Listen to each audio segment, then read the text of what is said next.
Gerald Laird in the starting lineup tonight following the suspension of Yadier Molina.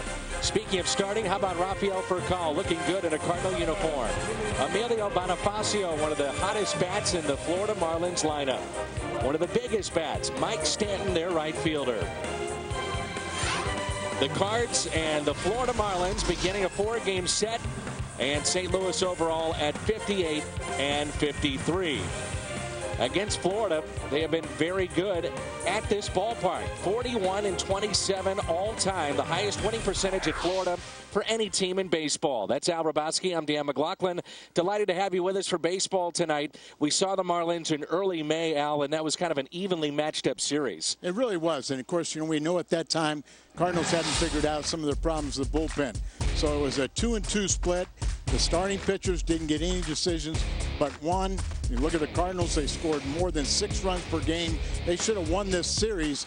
But the Marlins, they have a very good offensive club, and they have some power hitters to go along with the Cardinals' power hitters. And you heard on the pregame show, Yadier Molina, very apologetic, beginning his suspension tonight, and it's the first of 5 he'll miss. Well, I think he just wanted to get it out in the air, and, by even appealing it, you'd get it reduced. But I think he just wanted to take one for the team in the sense and just say, let's get the umpires back on our side. But I totally believe him. There was nothing intentional there. As a matter of fact, we didn't even see any saliva. So let's just serve this suspension and get back and play baseball. All right, when we come back, it's baseball here tonight. And we'll take a look at 2 of the biggest sluggers in this game. Pujols, Stanton. That's next. There are 5 players with 6 or more home runs since the All-Star break. 2 of them suiting up tonight. There's a look at right fielder Mike Stanton. He has 25 home runs this year, and he's driven in 67. If you think about the long ball, the St. Louis side of things, you always think about Albert Pujols. Pujols red hot here in the second half with the long ball. 24 home runs overall this year, and he is driven in 65. Pujols and Stanton both in the lineup tonight. The Marlins and the Cardinals coming up as we edge closer to our first pitch. Back with more on your home of the Cardinals, Fox Sports Midwest, in just a moment. Miami, Florida, known as land of sun and fun. But for the Cardinals, after losing 2 of 3 to the Brewers, serious work needs to be done. It starts tonight with Kyle Lohse on the mound and Matt Holliday at the plate. The Cards and Marlins next on Fox Sports Midwest. Cardinals baseball on Fox Sports Midwest is brought to you by Bud Light Lime, the just right taste of Bud Light with a refreshing splash of 100% natural lime flavor. By Chevy, see your Mid-America Chevy dealers. By Southwest Airlines, new Rapid Rewards, unlimited reward seats and no blackout dates. By Dobbs Tire Auto Centers, #1 in quality tires and expert auto service. And by Steak and Shake, life needs flavor. Sun Life Stadium here in Florida, home to the Marlins for the remainder of this season. The Cardinals will open up their new ballpark next year, as these 2 teams know each other quite well from spring training and sharing Roger Dean Stadium in the complex. Southwest Airlines starting lineup for Kyle, Jay, and Pujols, then Holliday, Berkman, and Freese, Schumacher, Laird, and the pitcher is Kyle Lohse. Clay Hensley, 1-3 with an ERA that's just over 3 for the Florida Marlins. Oh, he's a very gutsy pitcher. He knows how to pitch. He's got a good idea how to use his 3 good pitches: fastball, a slider, and a changeup. That changeup can be a real key. He learned that from an Atlanta Braves pitcher, I'm trying to think of his name, who learned the changeup grip from Lincecum. And the first pitch is taken for a strike, and we're underway. Along with Al Hrabosky, I'm Dan McLaughlin. Here is Rafael Furcal. 5 for 13 against the Marlins this year. Overall, his average now at 205, showing bunt, and takes a pitch in the dirt. 1 ball, 1 strike. Furcal missed quite a bit of the season before this trade with different injuries. Overall, 286 with the Cardinals. But he is going to be a big help, really defensively, offensively, and around the base paths. 4 for 13 in the series against Milwaukee. 89 degrees, our game time temperature. Humidity 60%. Nice warm muggy evening here in Florida. There's a changeup that you spoke of. Hensley, you know, is a very good reliever for San Diego. And then when he came over here, they needed somebody to come out of the pen and start games for him. He's done that in the past, and he's pitched well. Way outside and high, 3-2. First of 4 beginning tonight, Cards and Marlins.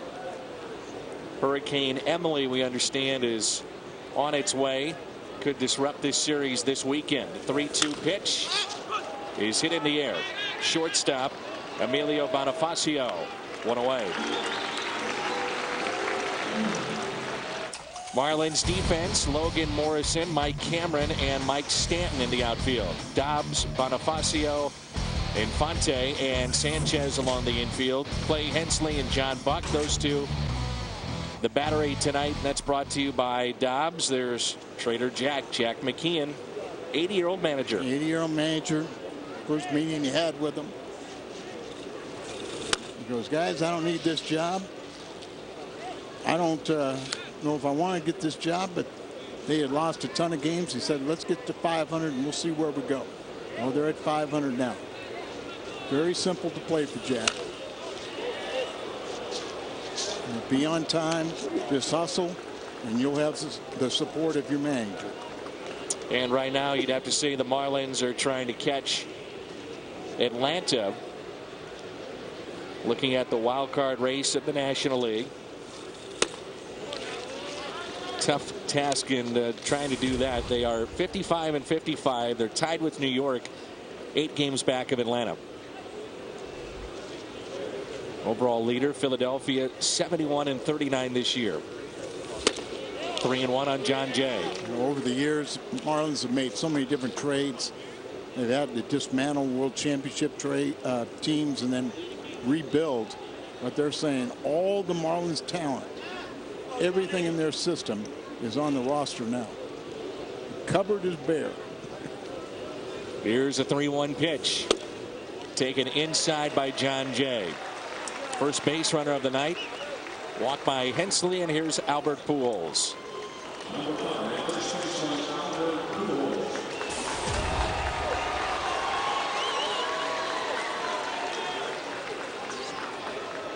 Get the feeling that Pujols definitely will get to 30 home runs.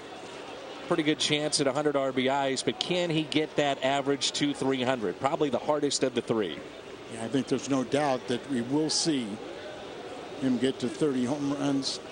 That was a real question mark a couple weeks ago, but not so much anymore.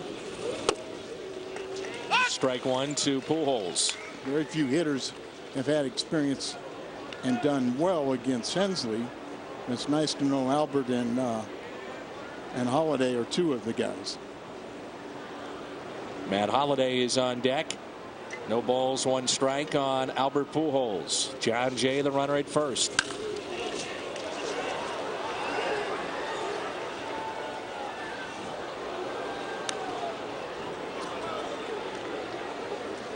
Very sparse crowd tonight. You'll hear the glove popping. You'll hear Pujols connects. And you wonder with their new stadium next year, will they draw? They have a lot of the same problems. Pujols hits it a mile out in front and into the upper deck. That's the thing right now, Al. They don't know exactly, what their fan base is. This ballpark is really in the middle of nowhere. The new park is the site of the Orange Bowl. In the dirt, 1-2. That's pretty much right in the middle of a residential area. There's renderings of it. Obviously, it has to have a retractable dome. You're going to be in South Florida. Showers pop up every day around 3 or 4 o'clock. And a lot of long rain delays at night. Here's a 1-2 pitch. 2-2. Tough pitch to lay off of. And the count is even. 3 for 7. It's been hit by Hensley in his career. Now, why would you make a reference to being hit by a pitch? Meaning with Albert? Well, there's different rules for Albert right, as opposed to anybody else, as we found out. And the reason I did it, Al, is our great graphics crew in the truck had 3 for 7 and a hit by pitch, so I had to reference it. Okay. And hopefully no more hit by pitches for Albert, particularly on the hands. We don't want to see that. Here's a 2-2 pitch. It's the great Keith Olbermann.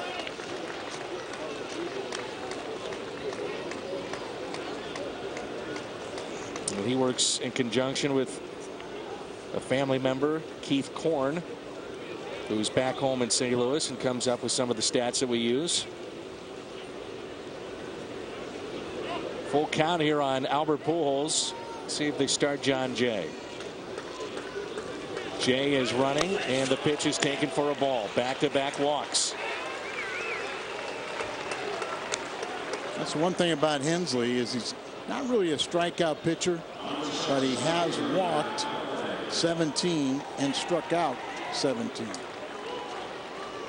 Not the ratio you're looking for. Well, good chance here for the Cardinals early. Previous series, Holiday was 7 for 17 with a home run and 5 RBIs against the Marlins in early May.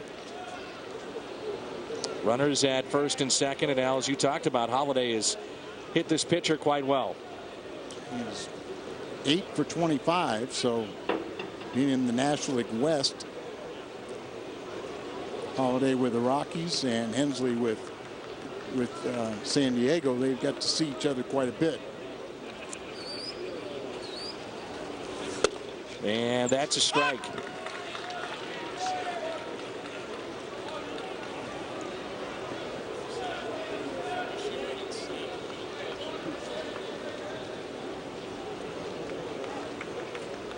Inning started with a pop out by Furcal.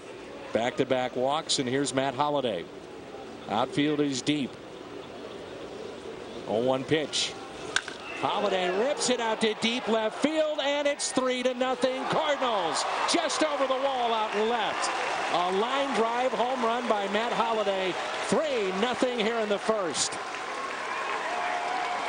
And Jack McKean can't believe it. 80 years old, but you don't have to be that old to tell you that walks will come back to haunt you. And Holliday just makes it painful one more time.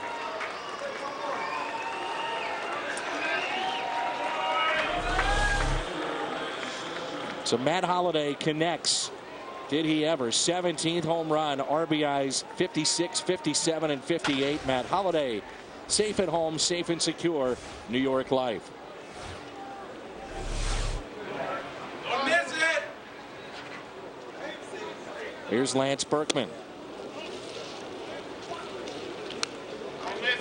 Now we might remind folks here that that left field, there's a yellow line on every place but the scoreboard, and it has to go over the scoreboard.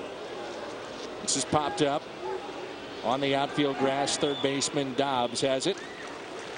2 away.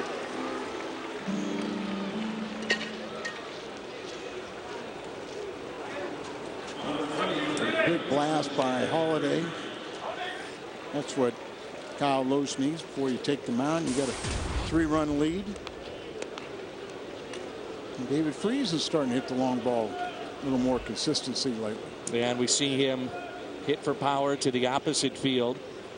.321 hitter this year, 7 home runs and 30 RBIs in limited time.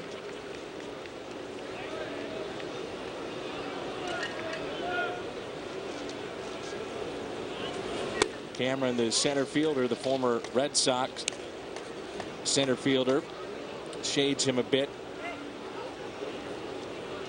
to right center, so big gap in left center.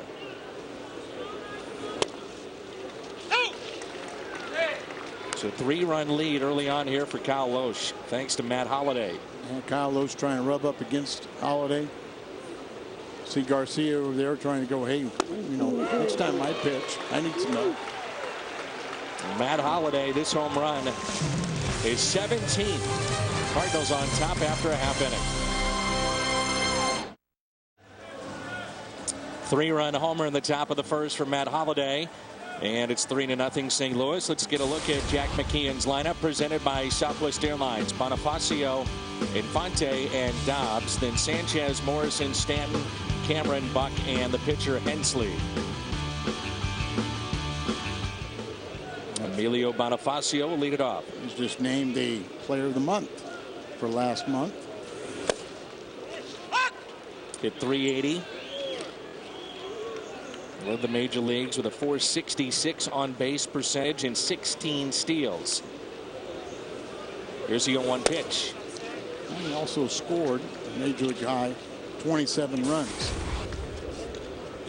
They love this kid. He has great speed, as you said. He can play any position. Slaps it into left center field. He's off to the races. That ball will get down. It goes all the way to the wall. Bonifacio to second base. And he'll stop there. Leadoff double. Let's take a look at the Cardinals defense tonight behind Kyle Loesch, which is presented by Dobbs. Holliday, Jay, and Berkman in the outfield. Freeze for Kyle. Schumacher and Pujols along the infield and the battery tonight. Loesch and Laird. Bonifacio and Omar Infante. Back-to-back hitters that Loesch will face right now. Kyle needs one more win for his first 10-win season since '08, when he had a career-high 15-6 mark. Last time he beat the Marlins back in '07 when he played for Philadelphia. And something that kind of sums up his season is Kyle has only been scored upon in 28 of 137 and 2/3 innings. So it's usually one inning that does him in. Hopefully he can not have that inning. Runner at second is Bonifacio. 1-0 pitch to Omar Infante. That's ripped into right center field. Infante on his way to second base as the run scores. And it's 3-1. Back-to-back doubles. Bonifacio and Infante. They've been at the top of the Marlins order in 18 of the last 19 games since the break. And it's paid off in those games, including tonight. 56 hits combined.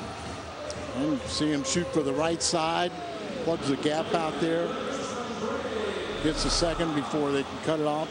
Yeah, what made that was Jack McKeon moved his big guy, Hanley Ramirez, said, you can be the cleanup hitter. And it does make a lot of sense because he has all the ingredients, but you think of him more driving in runs than setting the tone. Here's Dobbs, who's hitting .303, 4 home runs, 33 RBIs. Popped up. Freeze calling for it and makes the catch for the first out.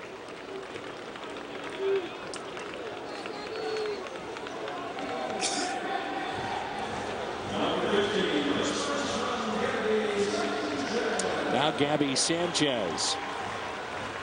16 home runs. He's driven in 60, the cleanup man. Tore up the Cardinals in early May. 8 hits in that series. He's their lone all-star representative.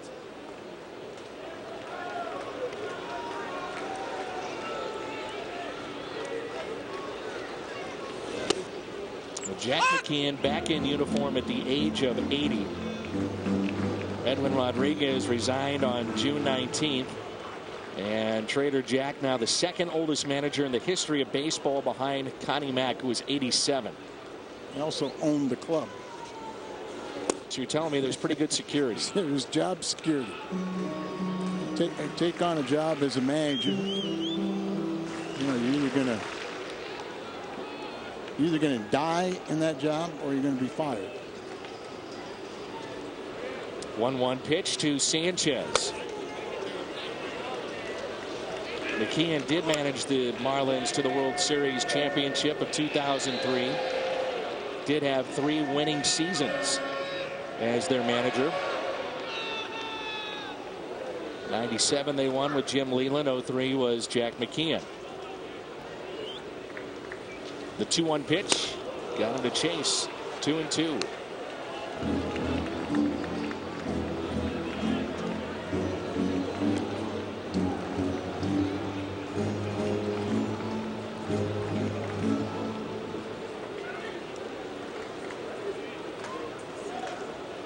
Marlins back at 500 for the first time since June 12th when they were 32-32. Cardinals catching them at the wrong time. They've been playing very good baseball, hitting very well, and just wrapped up a long road trip with 7 wins. Nice long homestand for them that they hope they can continue to play well, pick up ground.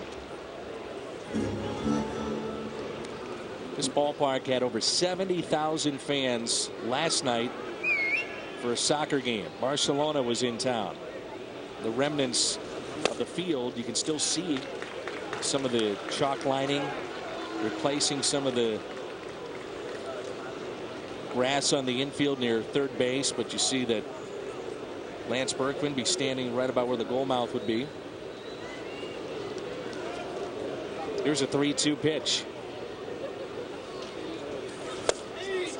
Just missed on the outside corner.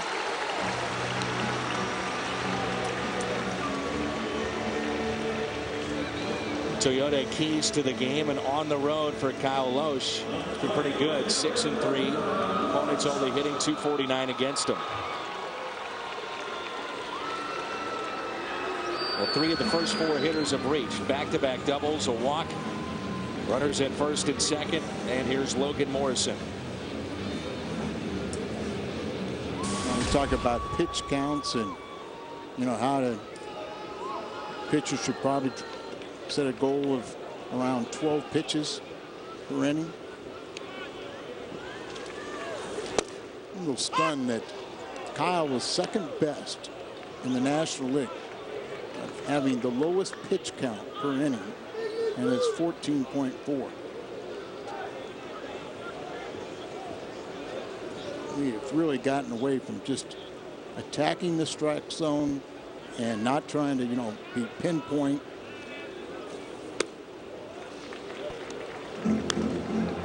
One ball, 1 strike. This is turning out to be a long inning to start the game for Kyle Loesch. Yep.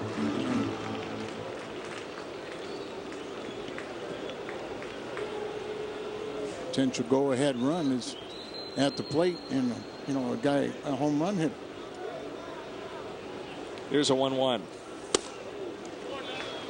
Calling the balls and strikes tonight, Marty Foster.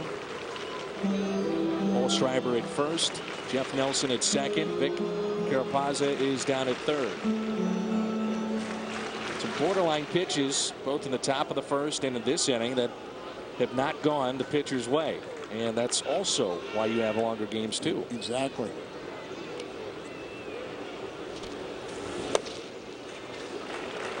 3-1. Change up, trying. It's a great pitch. But some people say when you're not, you're really kind of not pitching to contact. You're trying to make perfect pitches. You usually pitch them behind in the count. 3-1 the count.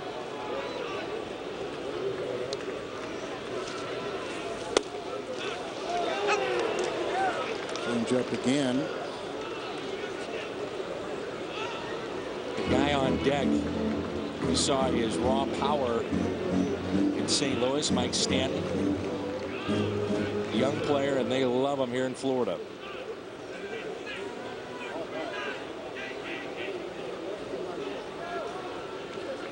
Three and two. With runners at first and second.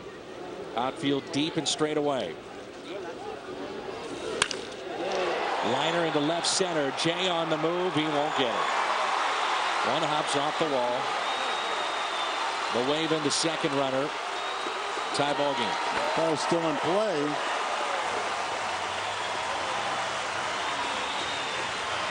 There's one thing around here, you have to kind of know the game rules. And I know some of the outfield rules out there.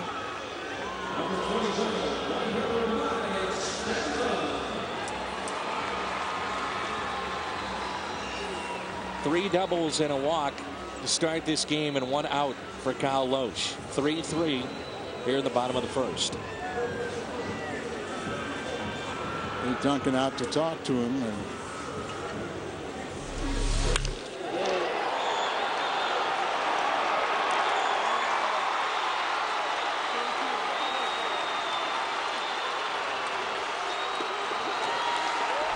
get that 3-run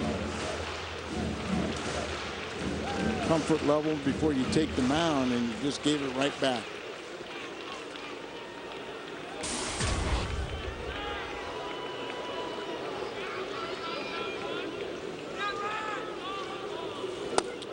And it's ball one to Stanton.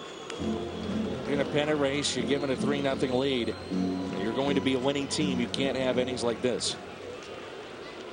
What you got to do is you got to just put it past you and make sure you get out of this inning tied. Good pitch. 1 ball, 1 strike.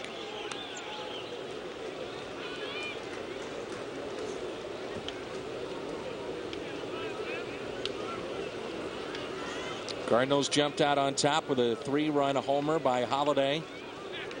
Marlins have come back to tie it up.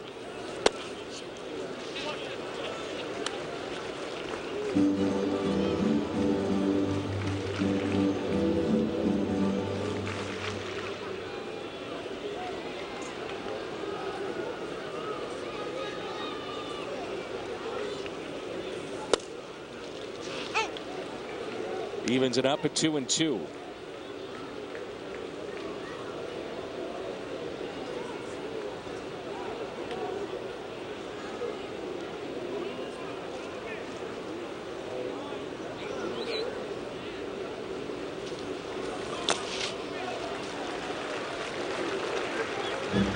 Schumacher was trying to get the runner at second base to shorten up, but I felt like Kyle should have stepped off.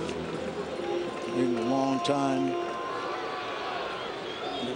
The second baseman jockeying around out there. 3-2 pitch by Loesch. On its way. Fouled back.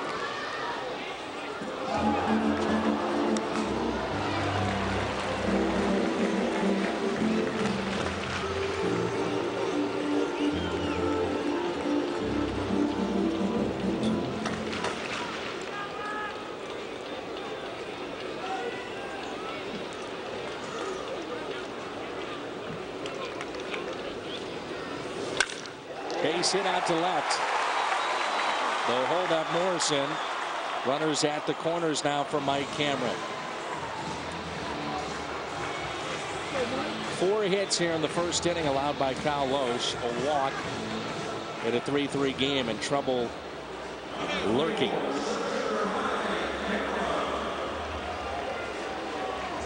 Cardinals very fortunate that they didn't send the runner home.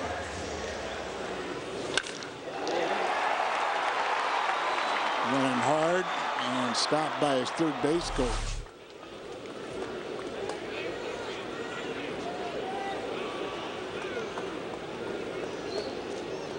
Mike Cameron played for Boston earlier this year, just 33 games. Hit 149, pair of doubles, 3 home runs, and 9 RBIs. Cut loose and then picked up by Florida. His presence has already made a big impact on a lot of the young players here. Great defensive player in his career. And he lines to short for Kyle, a diving stop.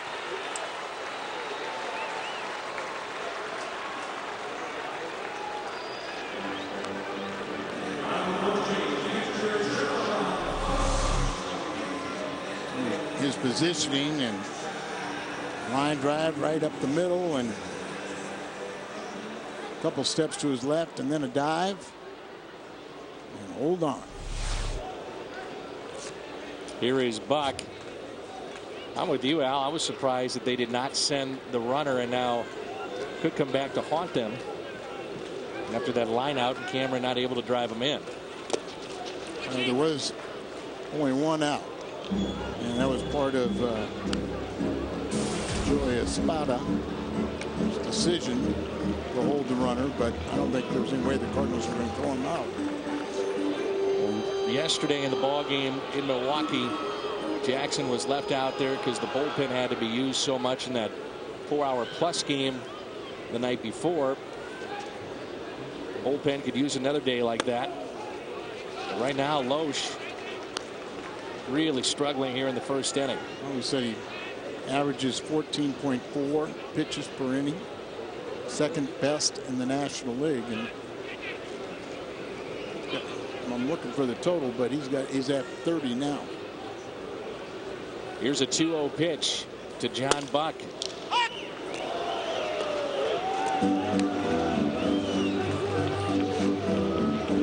Buck, the 8th place hitter, pitcher on deck, runners at the corners. Chance to play and making the most of it. 11 home runs.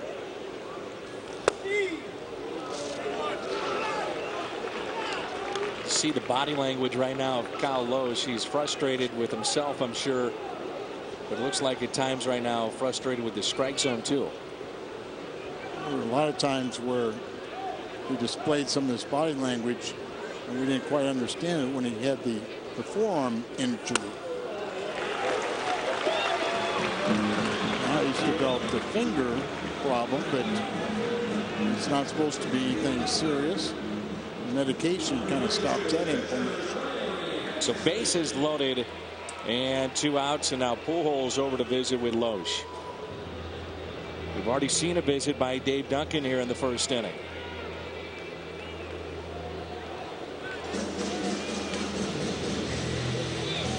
Sometimes, Dan, you just get in an inning like this and you just, help me get the third out, and then I'll regroup and I'll be a different pitcher. Working from the windup now with the bases loaded. Ball 1-2 Hensley.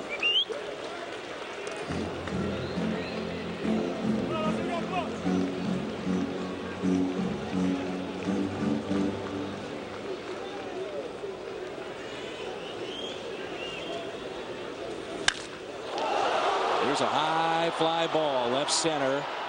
John Jay back and makes the catch. Jack McKeon here in the first inning sees his club with 4 hits, a pair of walks, and 3 runs. Every Thursday on FoxSportsMidwest.com, we'll bring you the Farm Report. Brian Walton checks in on the prospects. Cardinals farm system. Head to FoxSportsMidwest.com for the Farm Report.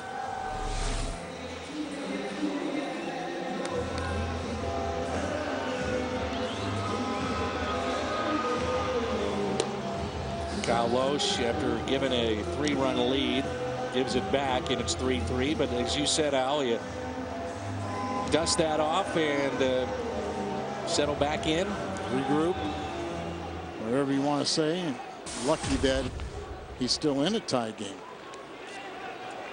Now Skip Schumacher leads it off. Schumacher, Laird, and Loesch.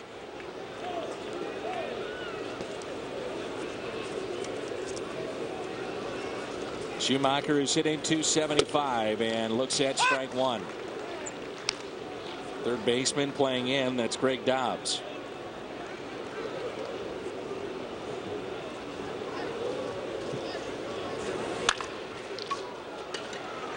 Three hops to second, 1 away.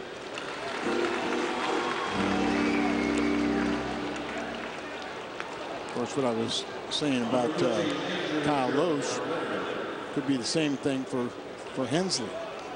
He can settle in and start pitching better. Gerald Laird filling in for Yadier Molina. Tonight begins serving his 5-game suspension. Are you surprised he didn't appeal it? I am surprised because I know, it would have been reduced at least by a game. But I think it's almost that because the umpire was accusing him of spitting, which I don't think even the video will show that he did that. But, you know, that's such a touchy situation. And you're a catcher and you have to work with these umpires. I think he did the right thing in just saying, hey, I'll accept all responsibility. I would never intentionally do that. And try and win back the umpires. Ground ball to short. 2 away. Family Sundays. Let's tell you about August 14th. The Cardinals host the Rockies, and all fans purchasing a regular price terrace level seat receive a free hot dog and Coke. And you can get your Sunday tickets right now at Cardinals.com. Also, that's the Build-A-Bear Day, and kids can run the bases after the game. Next homestand, the Cardinals facing Milwaukee when we get back to town. Off day on Monday.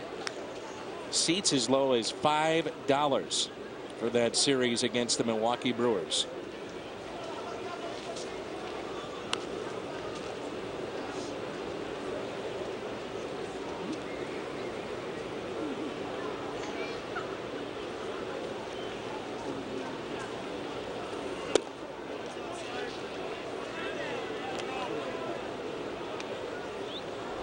Talk about two hands. Good example here. Right there, because it takes a little bad bounce or something like that. Comes up on you a little bit. Another hand is there to secure it. And also by going two hands, you get to your grip that much quicker. Call it the alligator. The alligator. Strike to Loesch. 2 outs and nobody on. But you do it like how he did it, where you keep the bare hand out of the way so it doesn't, you know, couldn't be hit by the ball. And it's a walk to Loesch.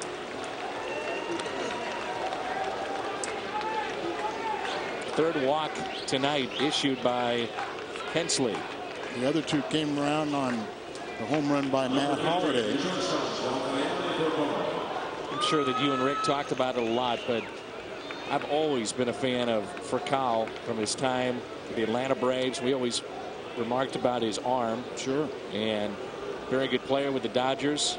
He can beat you in so many different ways. And went to Milwaukee. Now we're here. Almost the first thing out of the broadcast for the other team is you got to love this guy.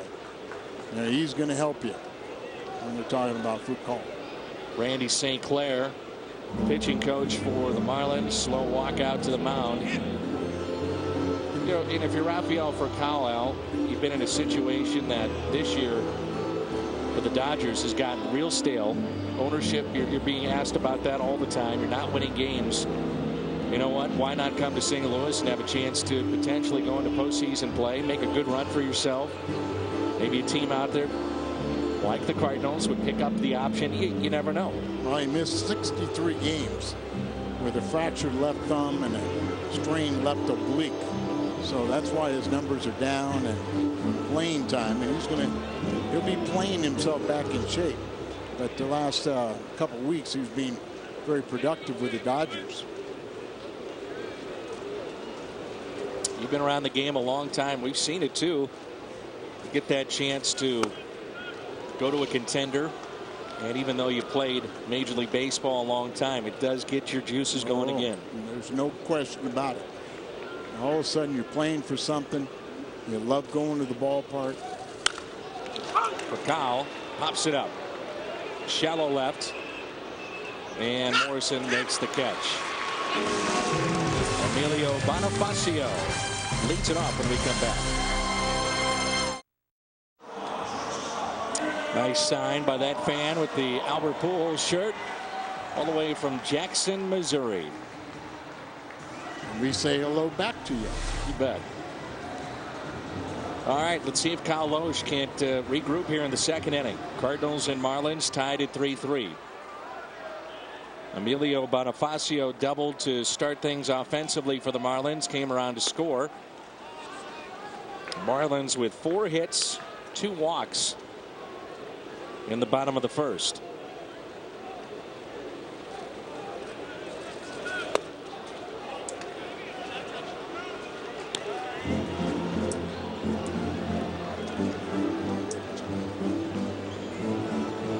David David Freese is playing in. 2 balls and no strikes. Joe DiMaggio's hit streak, a lot of people around baseball believe that will be the toughest one to break.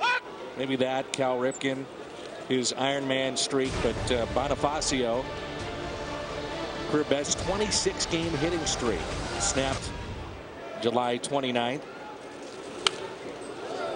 And if a guy gets close, Al, you'd have to think it'd be someone like him with that kind of speed. I was just thinking the same thing, and you know, he had his stopped, and then next day he started a new one there.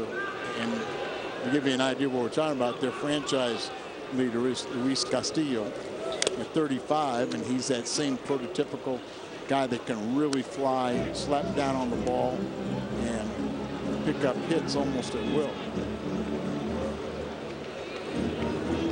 Castillo and Juan Pierre at the top of the lineup. Yeah.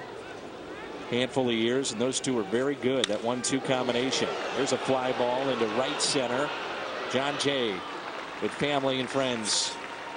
The University of Miami product. Many family and friends here tonight.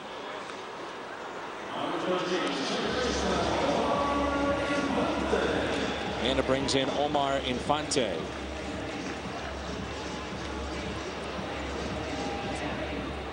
Haven't had the chance to visit with you since the trade deadline. Who are your winners and losers? Who'd you like? What teams didn't do anything that you thought they might? Those kind of things. I think the biggest thing is I like what the Cardinals have done. And I find it a little shocking where people think Cardinals gave up too many prospects. There's only one. And a lot of people that are not really aware or as close to the Cardinals don't understand the Kobe Rasmus deal. It was time for it to go. And Mo also got rid of 3 pitchers that would have been the bad guy. They're either going to be released or sent down to the minor leagues. You strengthen not only a starting pitcher, you strengthen your bullpen a couple times over. You know, it was just a win-win. A hanger and hit down the left field line fair into the corner. Infante with his second double of the night, and he's 2 for 2. And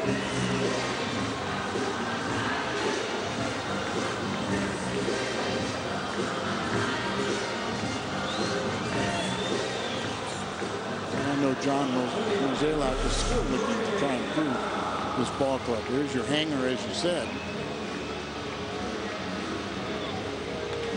Not only was it start too high and end up above the belt, but on the inner part of the plate, you know, you're not fooling anybody. You know, you can get, even if you're out in front a little bit, you can get good bat and good wood on the ball. It's 4 doubles hit by the Marlins already. 1 out, runner at second, ball 1-2 Dobbs, who popped out to third first time up.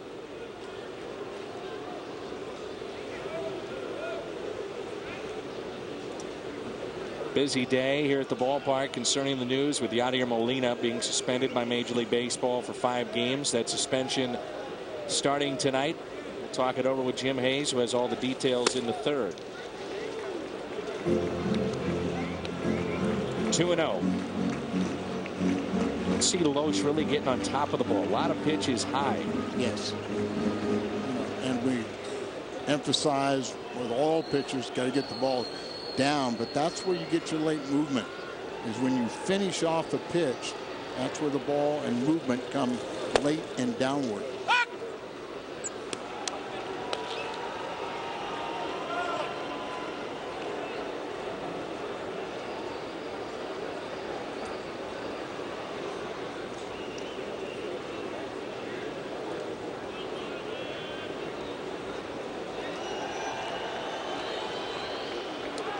Here's a 2-1 pitch. Off the glove of Loesch for Cowell, charging. Bare hands to first, not in time.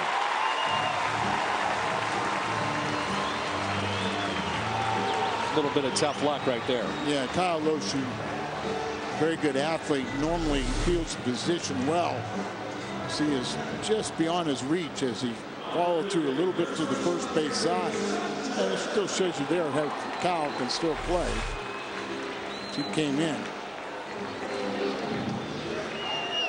When it was hit back to low, Shal, it was almost like a changeup coming off the bat, the way that he went after that ball. Sometimes the ball will actually have a knuckleball effect. I think where he was in a position where he was falling towards the first base side and really could only, with a stiff front leg, and just reach back behind him, and it just went off the webbing of his glove. 0-1 pitch to Sanchez. Which hurt in the fact that he slowed the ball down. For calling his range, I think he makes the play if he didn't get a glove on it. Loesch. 1 ball, 1 strike on Gabby Sanchez. That's taken low. The Marlins were telling me that they in their minds feel that Sanchez and Albert look very similar in their swings, making contact. At the final stage of the contact, Albert takes a hand off it. Could be a double play. Out at second for Cowell. Rifles it to first for the double play. 4-6-3 on that double play.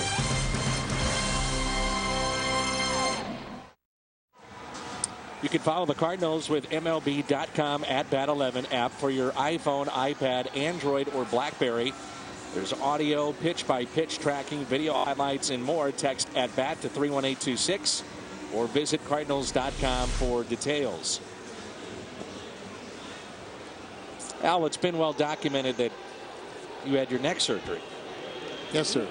And now you're recovering from that, and then Jim Hayes on the plane gets you sick. Gets me sick with his cold and cough, and we thought he was a friend. Unbelievable. Hey, Jim. Jim Hayes is with us here for the third. Perhaps Al picked up the bug as I was wheeling his bag, knowing that he's not feeling well, from the bus to his room. John Jay out to center. Little hesitation, but the catch is made by Mike Cameron.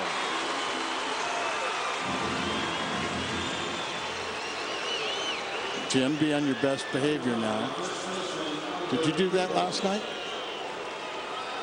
No, he didn't have a big suitcase with So why'd you get me sick last night?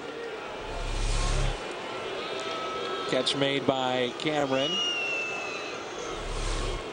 And here is Pujols. Walked and scored in the home run by Holiday. But Dan, you'd be very proud of our partner who did carry my luggage, did carry it to the hotel room and everything, and get me, get you tucked get in. me tucked in. Here's Pujols with a base hit out to left. Very nice of you, Jim. trying to look out for Al. He's not feeling himself. Oh, I'm feeling myself.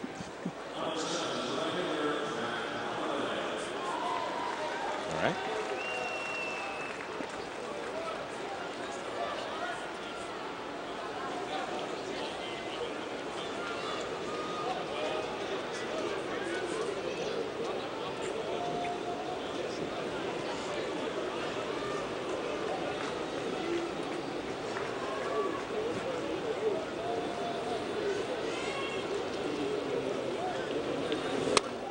Here's Holiday.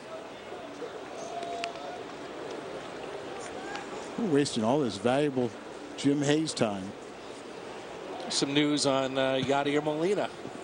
Yeah, you guys touched on the 5-game suspension. That thing is fouled back. Yadi was not going to be in the lineup anyway. He's got a sore hand. And Tony said watching him yesterday, he looked a little gassed, so he was going to get a day of rest. And Yadi, discussing his decision not to appeal, said he just wants to put it behind him. He takes responsibility, as Al mentioned. But the part about the spitting, he disputes and says nothing was intentional, but he's ready to take his medicine. We were talking about it earlier, that maybe a little surprising that he did not appeal it, maybe get it reduced by a game or two, but that was something that he did not want to do. And John Mozeliak, the general manager, said he was happy with Yadi's decision because he felt it makes a statement that Yadi just wants to take the punishment and move past it. No, I think there's there's a lot of positive in there, and then especially when you throw in the sore hand, and remember too, he had that pass ball yesterday. He is gassed. He plays every day. Big jump by Albert.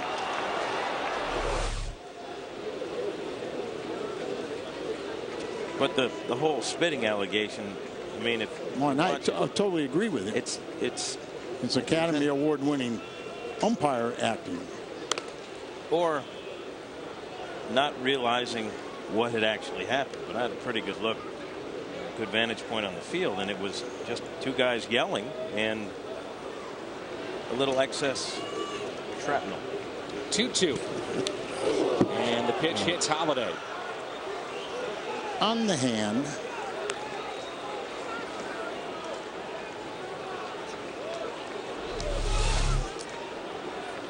Matt steps in. You can see the breaking ball or the elbow. He's got some big elbows, but still can't feel comfortable. See that red mark on his left forearm near the elbow. And it's runners at first and second for Berkman.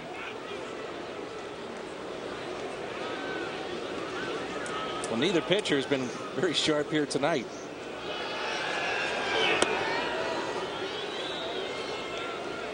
Berkman popped out to third, first time up.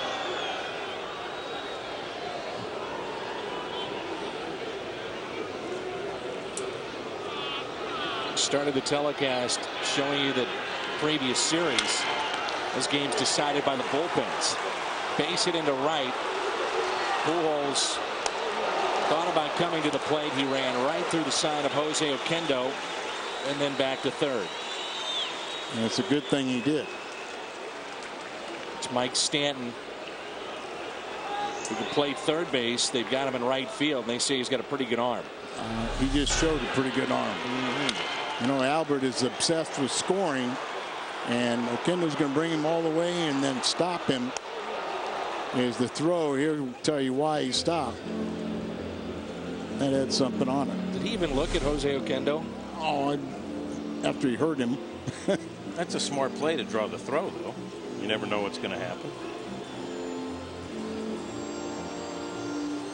Okay, Jim.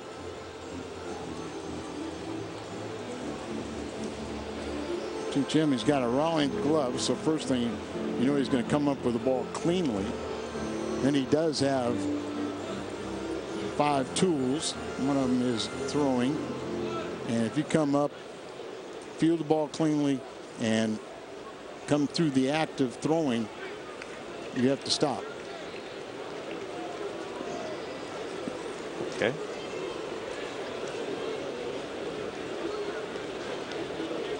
Bases loaded for David Freese. Activity. The Marlins bullpen. Freese struck out on a breaking ball first time up. They had a rain out yesterday, so their bullpen is well rested. Baden Hop. The Cardinals kind of had a forced layoff for the bullpen as they asked Erwin Jackson to take one for the team. Tony La Russa was praising Jackson today, not necessarily for the effectiveness, but for taking one for the team and understanding what was going on. And it's not a position you want to be in if you're a manager or you're the pitcher.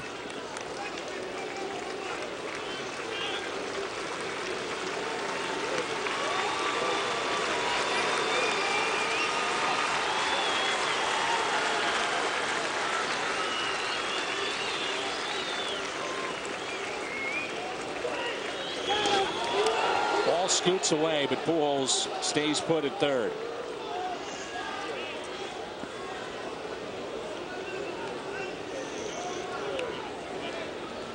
Tell you what we're seeing now. We're seeing a lot of early leads.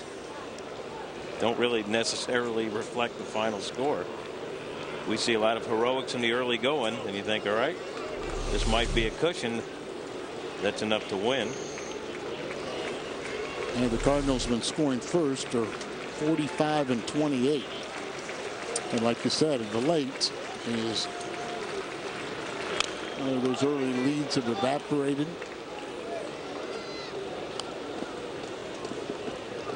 2-2 the count on David Freese. Bases loaded. Inning started with a line out by Jay to center. Pujols a base hit. Holiday hit by a pitch. Single by Berkman to right. And the 2-2. Spoiled again by Freese.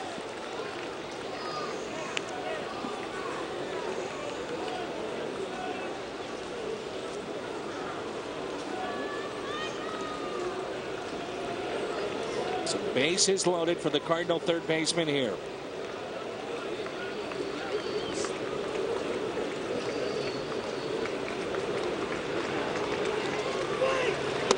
Doesn't chase. Full count. Schumacher on deck. Depending on what happens here, Jack McKeon may say enough's enough with Hensley.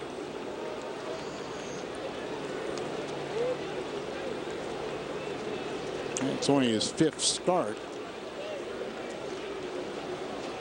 Made 20 appearances out of the bullpen.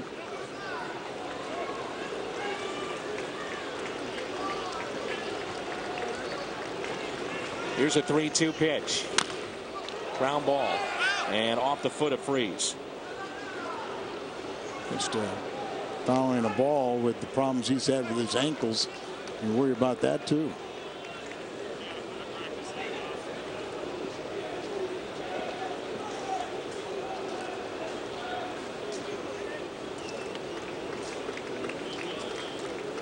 A lot of fans disguised as seats trying to make some noise.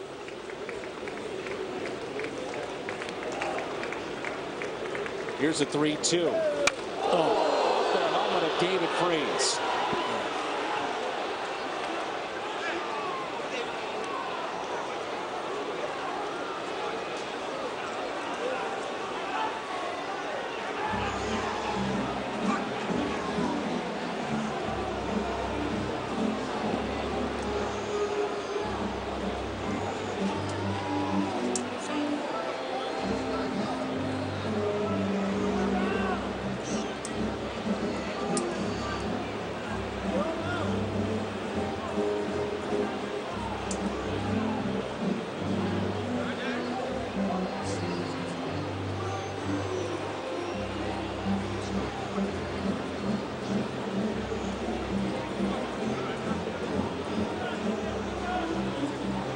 David Freese ever catch a break?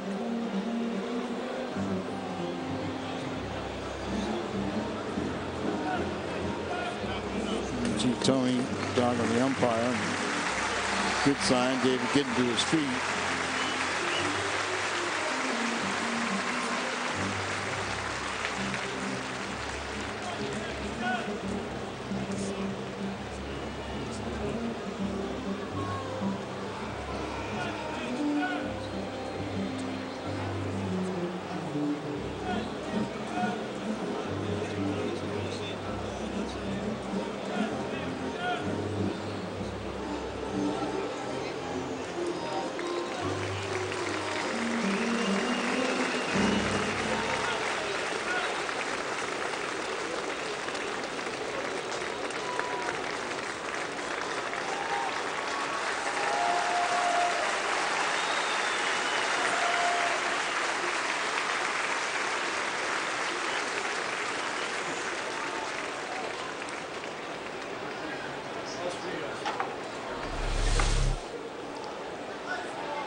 Oof.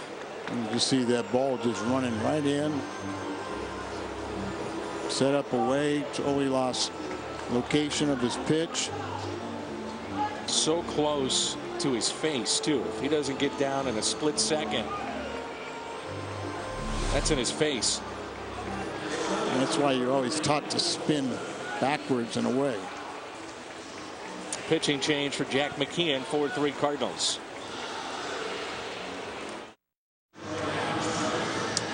Chevy called to the bullpen, and Jack McKeon will go to a right-hander in this spot as Hensley, his night is through.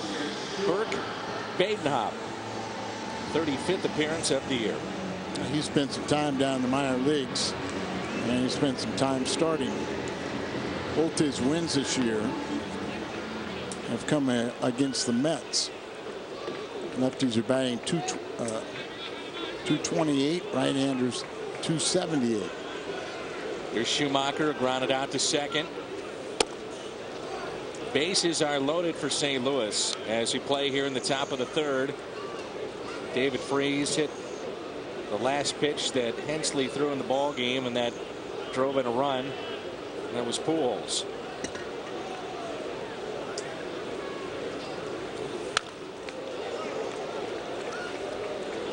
Scalzo was the pinch runner. Not only did Hensley hit Freese, he also hit Holiday, and he's walked 3 guys. So obviously he didn't have much command today.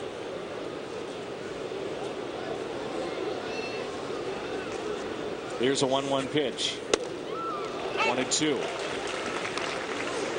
Now Grabowski, Dan McLaughlin, Jim Hayes with you.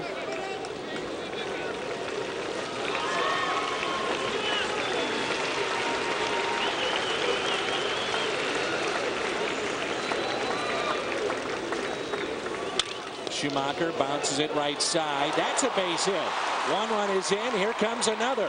Schumacher on his way to second base. Actually, the second baseman, Infante, maybe hurt himself, but he also hurt the ball club by getting a piece of the glove on it, and then he deflected it towards the foul territory. And they're going to go out and check on Infante now. It pulls it to the right side. Looks like it's going through. And watch how he pushes it now. And instead of going straight into right field, it took more of an approach. Oh, he put his bare hand diving for it. The ball hit his bare hand.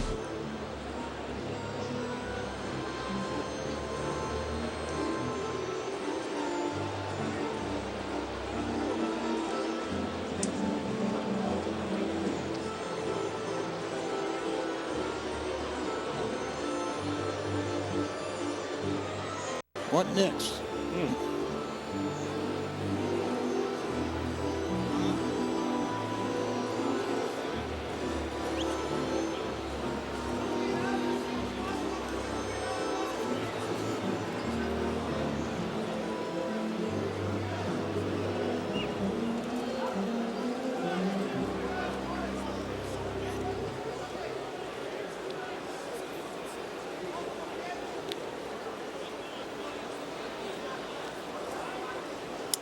Well, both clubs have been dealing with injuries, and a real big one here for the Marlins, obviously. Hanley Ramirez, this is at Citi Field.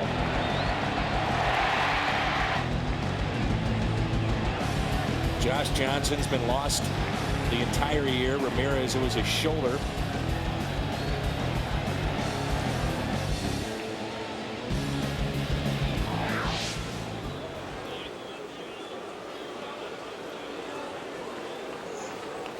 And now Laird is the hitter.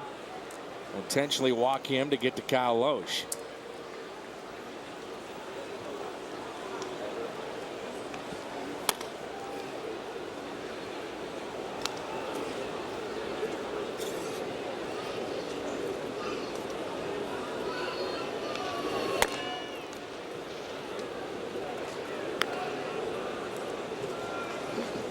Jack got the nickname Trader Jack when he was general manager.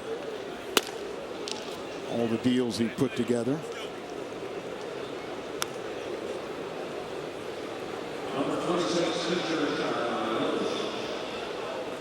So bases loaded. Kyle Loesch. Descalso filling in for Freese. Base hit, 2 RBIs for Schumacher to make it 6-3. Intentional walk to Laird. And here is Kyle Loesch. Loesch walked his first time up.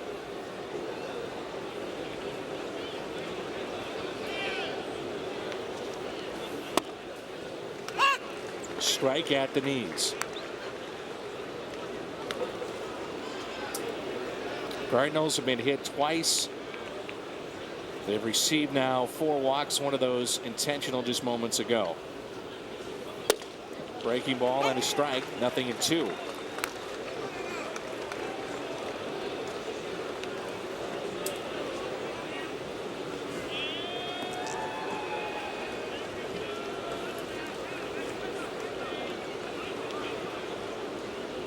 Here's the 0-2 pitch. Breaking ball and spoiled by Loesch.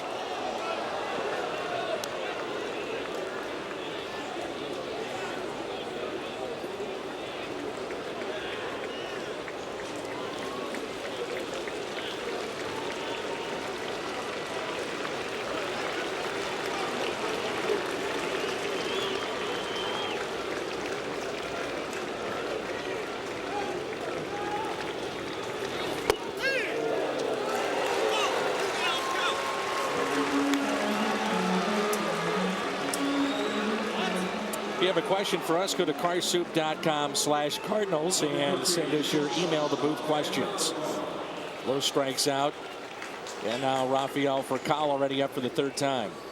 If you're a pitcher and you're unhappy with call, you don't want to voice that too much. And you've got to be careful how you say, all right, now I'll get that same call when I'm pitching. You got to be careful.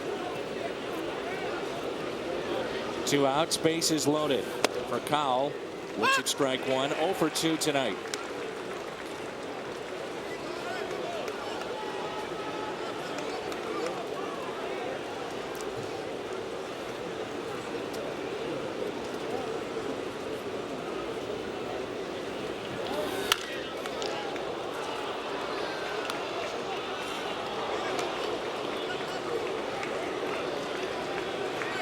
He's already had an impact. I know you talked about Furcal, but just defensively.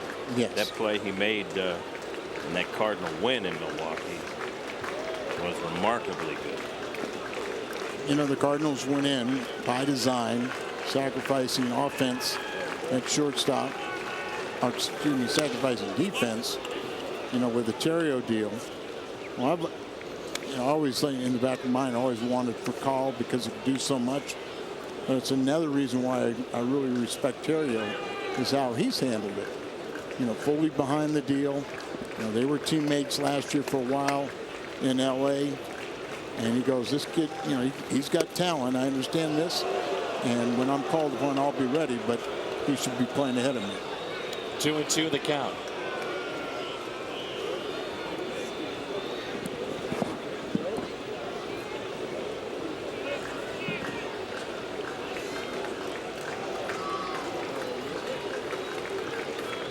Here's a 2-2. Tapped down on top of the mound, and Furcal is out by a step. Cardinal leadoff man is 0 for 3. Cardinals back on top at 6-3. The Coca-Cola Dearborg's Willie McGee bobblehead night, Friday, August 26th. Make sure you get there early, and you'll see the 1985 National League MVP, Willie McGee. 25,000 fans, all ages, will get that bobblehead. As you see, Descalso takes over at third base. We understand that Willie McGee will be in attendance that night. The Cardinals will wear throwback uniforms to the mid-'80s. Be great to see Willie back in town. And something we don't see often enough. Tony La Russa has told us he has an open invitation. He's a guest instructor at spring training, but Willie did say that when he retired, I'm going to spend my time on the West Coast and be around my family as much as I can. Sure, and get him through high school or something, but I know his daughters are quite active.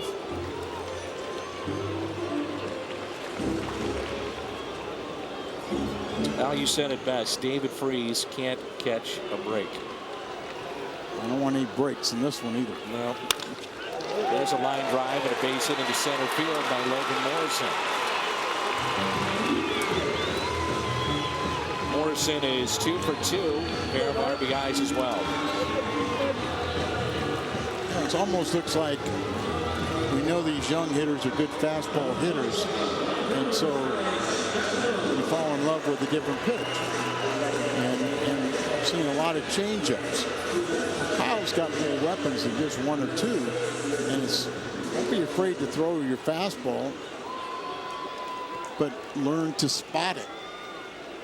Still sets up all your other pitches. Well, the Cardinals, Logan Morrison and Albert Pujols both went to the same junior college, Maple Woods Community College, and those two have become good friends as Morrison has actually called upon Albert to help him with his swing. Well, it looks like it's paying off. 2 for 2 tonight. the Cardinals have given Kyle his 3-run lead back, so hopefully he can shut him down this time. 2 balls, no strikes.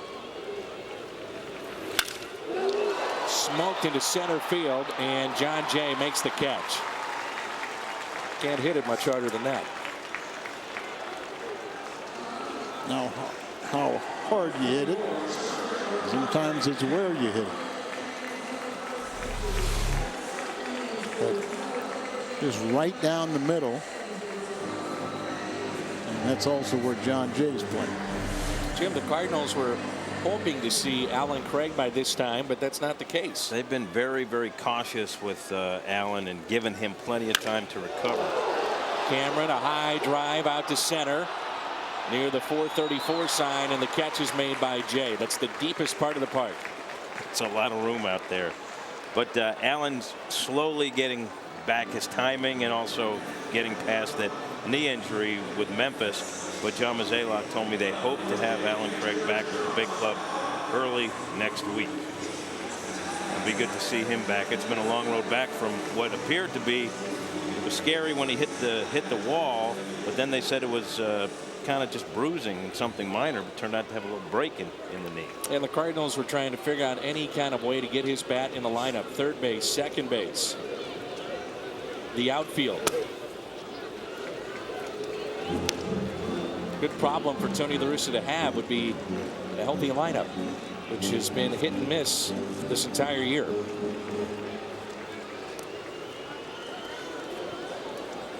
Runner at first and 2 outs. 8th place hitter John Buck.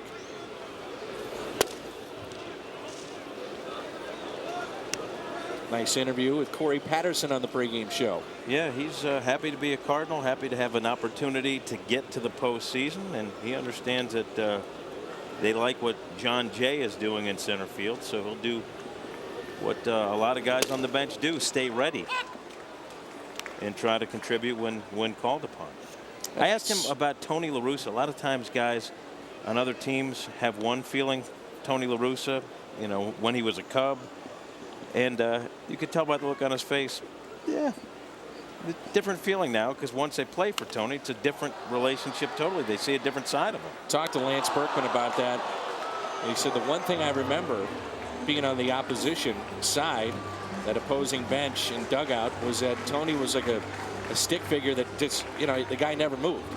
He had the dark glasses, never moved, and always, you know, was stoic. Didn't have an expression one way or the other. So he said the biggest thing that surprised him in coming to St. Louis has been the personality behind the scenes. And he said Tony actually, in his opinion, talking about Berkman, is a pretty funny guy. And most of Tony's players would agree with that. Berkman took it a step further, though, saying he didn't really care for Tony. There were a couple times he wanted to go into the opposing dugout, but sees a different side, obviously, when you play for the guy. Here's a 3-2 pitch to Buck. And it's a walk.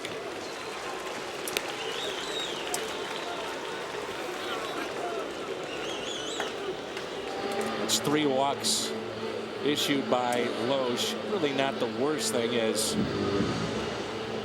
the pitcher out of the bullpen will have to hit here with runners at first and second. That's what you emphasize it. Okay, I get you. You pitch around this guy, you know, Buck, who has 11 home runs. But you just make sure you get this batter out. Kyle McClellan getting up. Definitely you have a reliever condition to be a long man.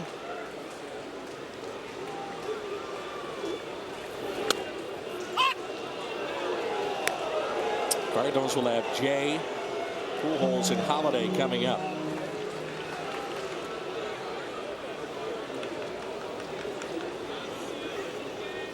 Runners at first and second. 2 outs and the 0-1 pitch.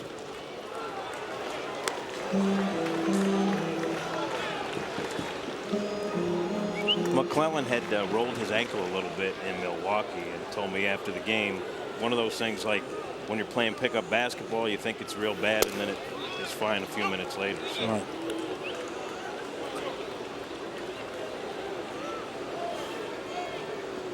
Tony may not agree with. We're saying pitching around 8th place hitter is not a bad idea.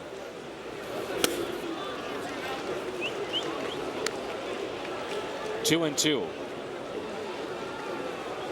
Clearly, this is one of those starts where Loesch is just trying to grind it out.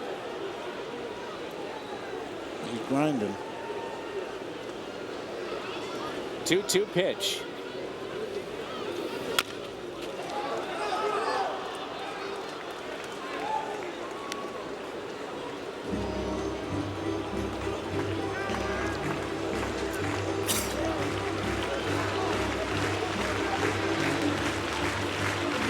In the first, 18 in the second, 19 here in the third. And just like in the previous series, you'll see the bullpens.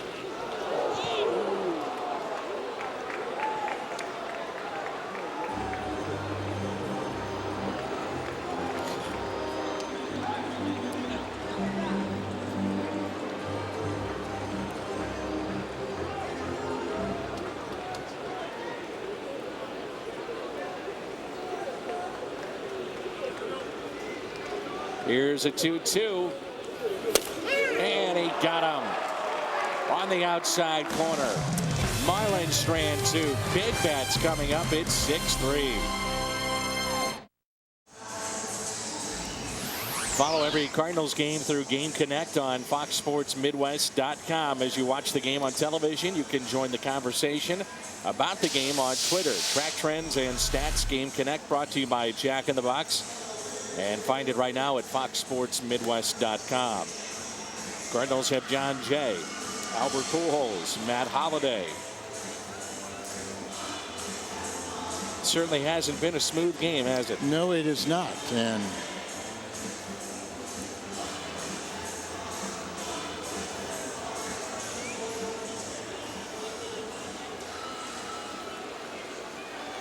John Jay here, top of the 4th inning. He's batting for the 3rd time.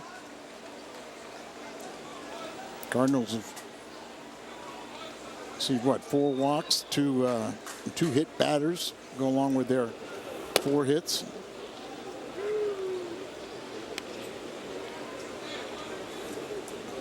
Hensley, 2 1/3, the starter for the Marlins. 3 hits, 6 runs, all were earned. He walked 3. Chopper to short, Bonifacio 1 away.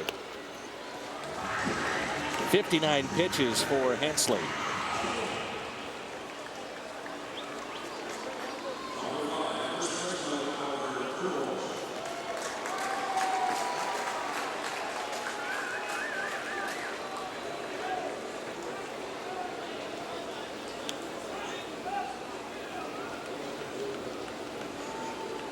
Pujols on the night.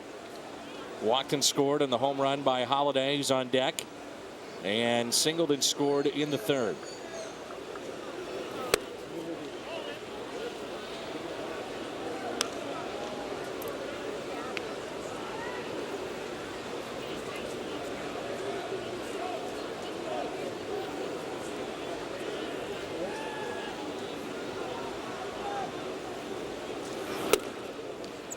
One ball, 1 strike.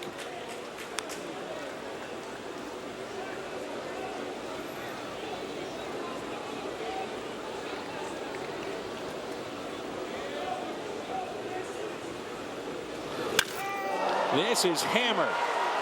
Left center. Goodbye. One of the deepest parts of the ballpark. Pujols with home run number 25, RBI number 66. There's no doubt about it. You saw that swing, heard the contact.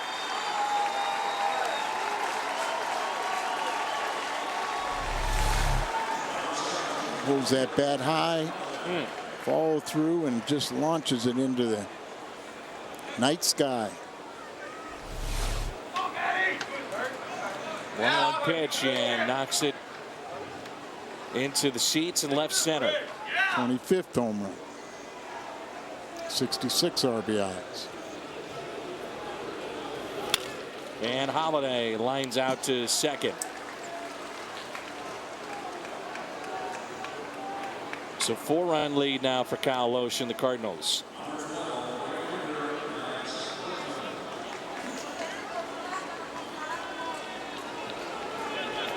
I'm sure Tony La Russa and Dave Duncan in the back of their minds are hoping that Lohse can give them at least 2 more innings, could qualify for a win if the Cardinals can hold this lead of 4 runs. You know, that Jack McKeon, being really old school and being 80 years of age, is managed a little differently for some of the young kids today. But he's had a purpose for almost everything he's done. But they've said at least 3 different times Jack McKeon has taken a pitcher out, you know, who has a lead in the 4th inning before he qualified for a win. And they won all those games by going to the bullpen early. The idea of doing that would be? Well, he's send a message, you know, whatever he's trying to do, that, you know, hey, you know, a lot of times guys are just trying to get through 5 and pick up the win, the old 5 and fly, and say, well, if you want to do that, well, I'll let you just go 4 in 2/3. You know, the very first game he managed here at home, you know, he kind of undressed Hanley Ramirez, and, you know, he's won over his ball club by doing that. The very first meeting he had, where it was very short and very sweet, Hanley was late in getting there to the meeting. Immediately took him out of the lineup. He kind of, you know, finished what he had to say, went to his locker, and a couple of the young players started getting on Hanley Ramirez. Hey, you can't do that. You can't do this. And the whole time he was kind of around the corner just smiling, trying to get guys to understand this is a team. 3-2. Berkman has singled tonight, also popped out to third.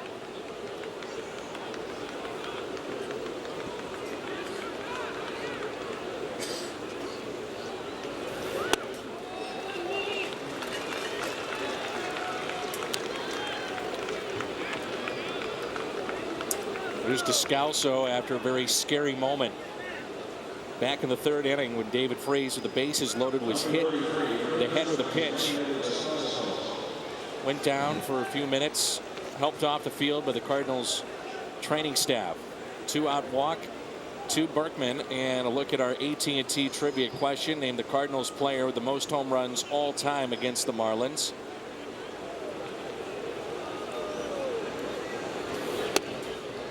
Pujols is homered tonight, 25th of the year. Ray Lankford, who was the all-time leader in home runs at Busch Stadium, too, the all-time leader against the Marlins. Right.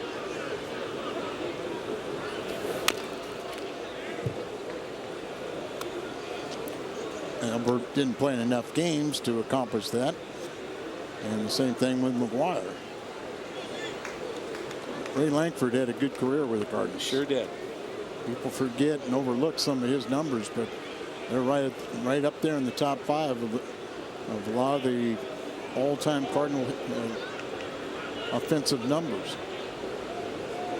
1 ball, 1 strike on Descalso. Jammed a bit. On a hop to second. And the Cardinals are through. But they add to their lead thanks to Pujols. And home run number 25.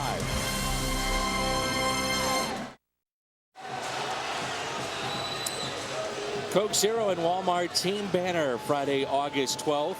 Here you see the banner. Friday, August 12th. Cardinals facing the Rockies, and a lot of kids, that's the final weekend before school starts, so it's a great chance to come down to the ballpark, and promotional giveaways each and every night, Friday, Saturday, and Sunday. It's our Chevy Call to the Pen and Kyle McClellan. So with a 4-run lead, Tony La Russa says that's it for Kyle Lohse. Takes the win out of Kyle Lohse's options, and Kyle McClellan more than happy to say, I'll take this opportunity. Here's the 0-2 pitch. Kind of like what we were just talking about, which Jack McKeon has done with some of his pitchers. Teach them a little lesson. Also a chance maybe to give McClellan a little boost of confidence. He has not looked overly sharp in his return to the bullpen. That is true too. And especially the first couple ones, he's gotten a little better, but he's handled it very well. Obviously, he was disappointed, and he didn't do anything wrong to be taken out of the rotation. But now he's back in familiar territory, but he's got a chance here to possibly pick up an easy win. Still a lot of game left.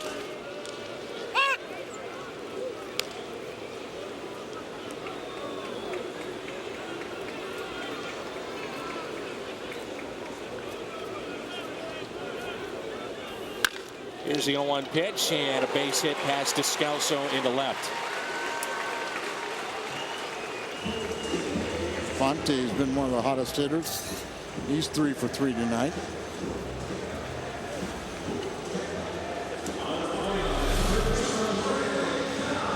Just bounces it through just beyond the dive of Daniel.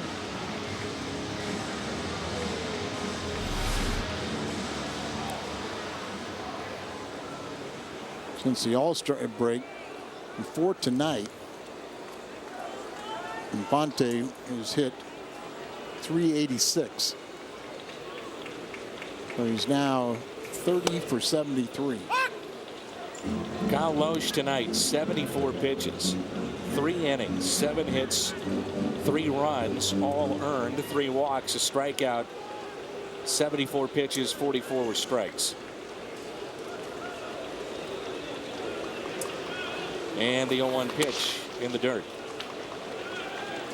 This is Greg Dobbs, 1 for 2 with a single.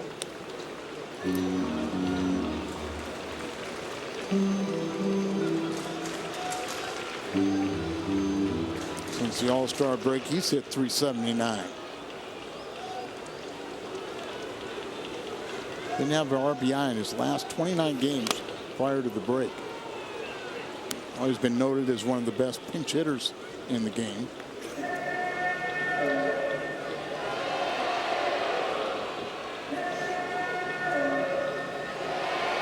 Since 2005, Dobbs leads the major leagues in RBIs as a pinch hitter. There's a ground ball that's pulled foul.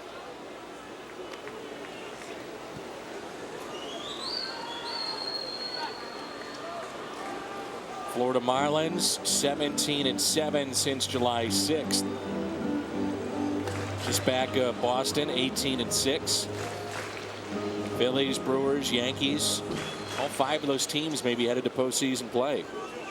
Didn't like that I didn't see the Cardinals on that list.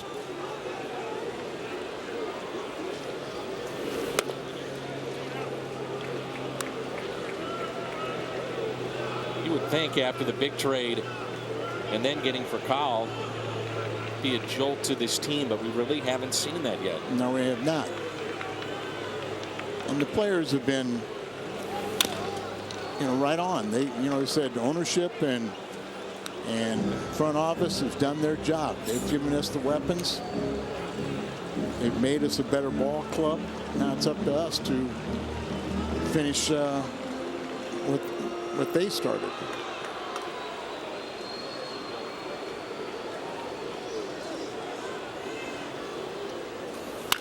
Here's a ground ball backhanded by Pujols. Out at second, back to first, and it's a double play. What an outstanding play from Albert Pujols. He's hit a home run tonight. Now he starts a double play, and he does it from his knees. You also see Furcal on the other end. That rocket arm twice tonight with a double play.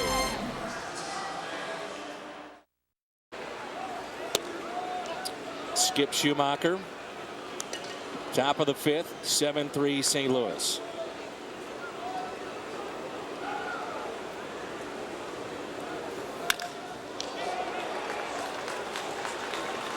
And there's a base hit for Schumacher.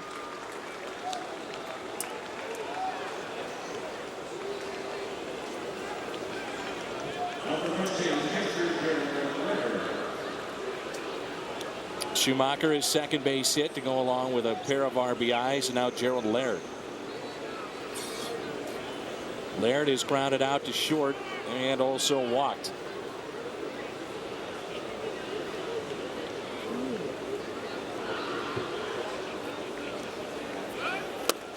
The hit and run was on, and a throw down to second, and the tag was still there. And you knew the hit and run was on when you saw that type of swing. As you have to do whatever you can to try and protect the base runner. So we'll send Schumacher. Look at the ball in. He's trying to just one-handed swing. Bad throw. They say makes the tag. And we'll look at this. And it looked like he did. Good call. Yep, and the umpire was right on it out there at second base, and when he went to take the ball out of the glove, he dropped it. And Jeff Nelson made sure everyone knew that it was in the exchange, and so it's an out.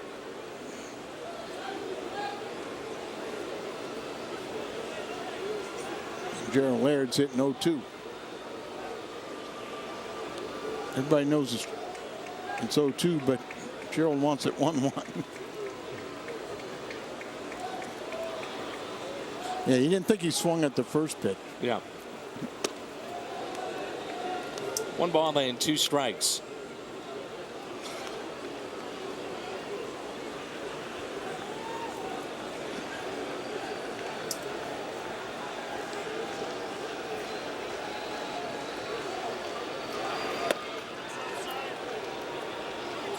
It's Sun Life Stadium in Florida, also known at one time as Joe Robbie Stadium, Pro Players Stadium, Landshark Stadium.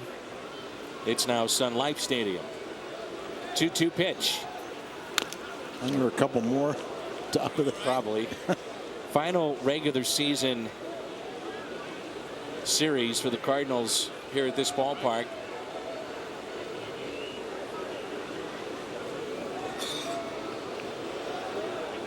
Umpire took a foul tip, so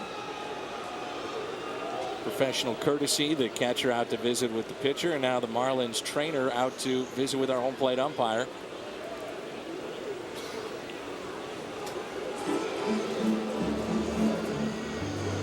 Joe Robbie, pro player. Dolphin Stadium. That was the easy one. How could we forget that? Landshark. And that catches the corner. Laird strikes out.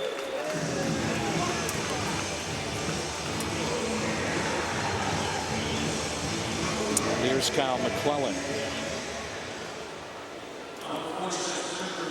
What's on tap is brought to you by Budweiser, Jake Westbrook, Annabelle Sanchez tomorrow.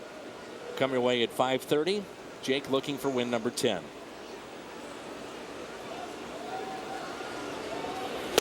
Early Westbrook pitched well for the first 5 innings of his last start. Then the wheels came off. It was on Sunday night against Chicago. And it was hard to understand that, but it does happen. A breaking ball and waved at. There's Jake visiting with Chris Carpenter. And when you look at the Cardinals starters,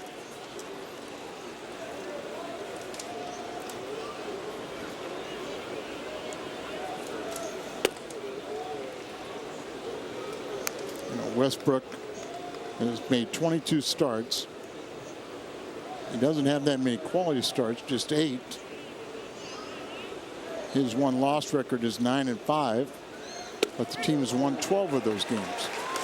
Kyle strikes out. Cardinals with a 4-run lead. This date in history, 1993, brought to you by Schnucks. Cardinals catcher Tom Pagnozzi goes 3 for 4 with an RBI. Cardinals 10-2 win over the Marlins in their inaugural season back in '93. Charlie Huff, the knuckleballer, was part of that rotation. I believe he made the first ever start for the Marlins. He did. Made their first start in their inaugural year. There's a fly ball into center, and John Jay is there. Gabby Sanchez. Yep, Charlie Huff right there. Only got 4 fingers.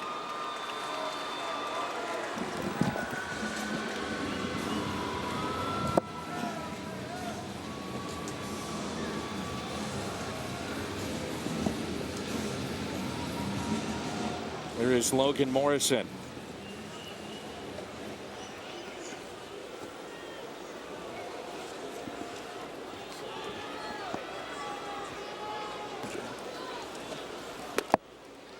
Jake and Dean Pilcher watching the ball game tonight. Fox Sports Midwest. I want to say hi to family and friends that have made the trip here to Miami. Jim Hayes has joined us here in the booth, and let's hope we have a good update. David Freese and how he's done after being hit in the helmet. This from John Mozeliak. David Freese, a mild concussion and contusion. That's all they know right now. He'll be reevaluated tomorrow. So it appears for now that the news is fairly good about David. Scary moment. That was back in the third. And here's the 0-2 pitch to Logan Morrison. Waves at a breaking ball and a strikeout for Kyle McClellan. He's come in and settled things down.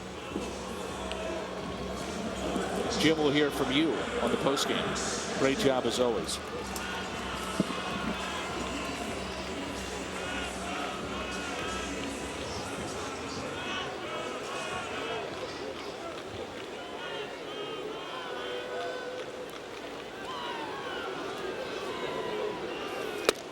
Here's Stanton, looks at a strike.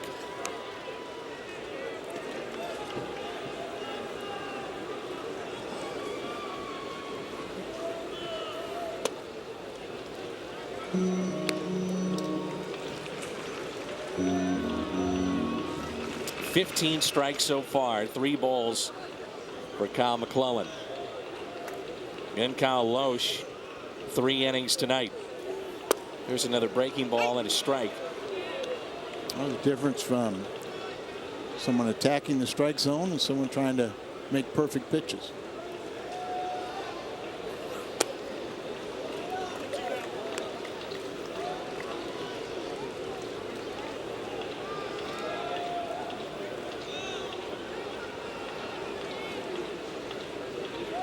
Here's a 2-2 pitch to Stanton.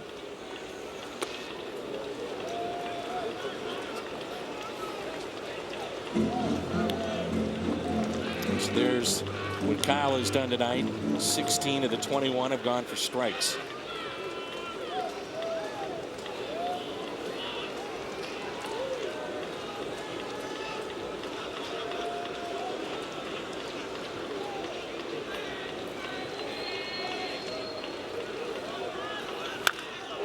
It's sharply and pass for Kyle, and it's a base hit into center field.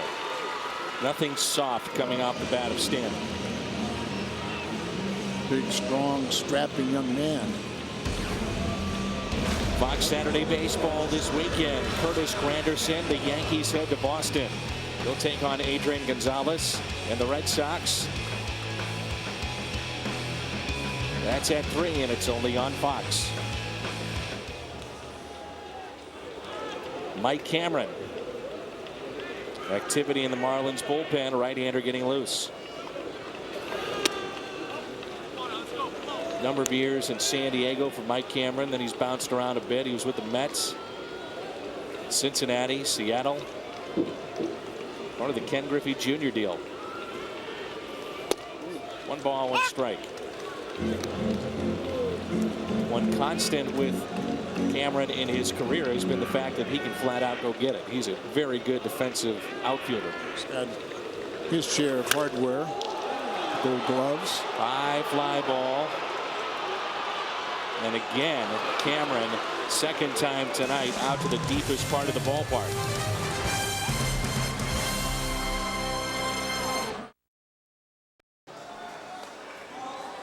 Wes Helms comes in this game. I don't know if Infante, and hand swelled up on him. Remember, he got hit by a ground ball, go for a ball, and it actually hit his bare hand.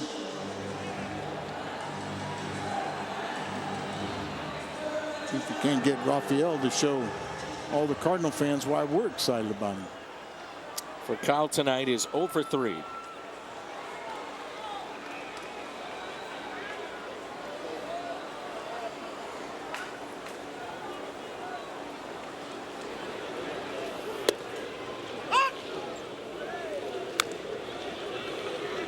For Kyle, Jay, and Pujols. Albert is homered tonight, so is Matt Holliday.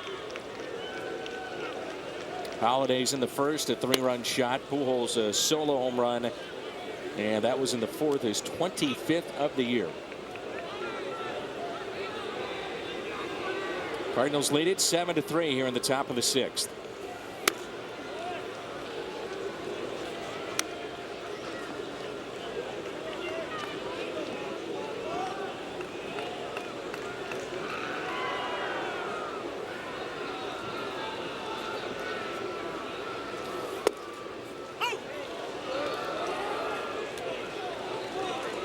That's the pitch right there. It's right at the bottom of the strike zone. You just hit down on that ball and run. Utilize that great speed. 3-2.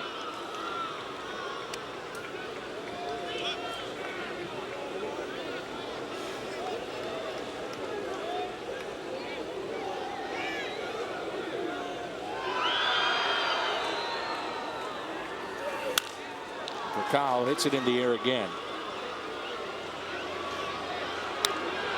And that's what pitchers are trying to get him to do, is hit the ball in the air.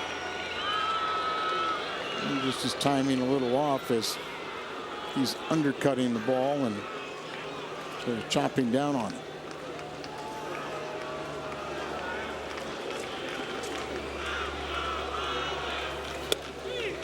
And for Kyle, strikes out.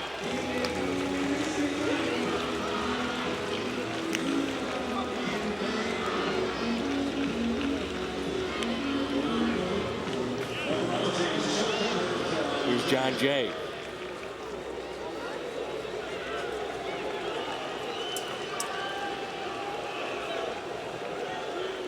This right-hander's now struck out 3 in a row.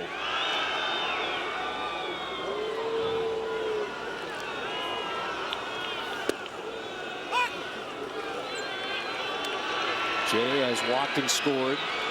Flied out to center and also grounded out to short.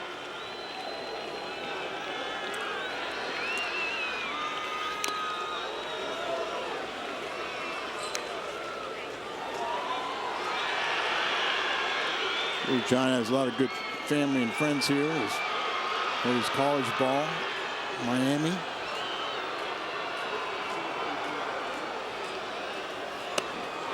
And he strikes out. 2 in a row in this inning. 4 in a row overall. And here's Pujols. He stops. Right here, huh? Right here. Pujols on base 3 times. 3 runs scored. A walk. And a run scored in the first. Single. Run scored in the third. Solo home run in the fourth. And he hit it out to one of the deepest parts of the park, just to the left of the 434 sign, where also the wall doubles in size out there.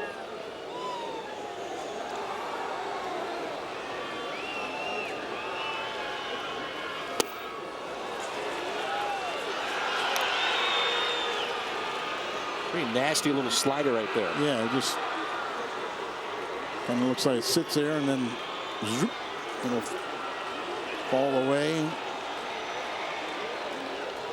Late movement. Ooh. It wasn't a strike, but some umpires look pretty consistent.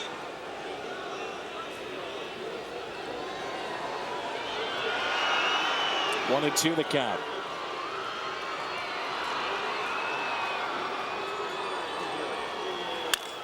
Pujols hits it into right field, and that ball gets down all the way to the wall.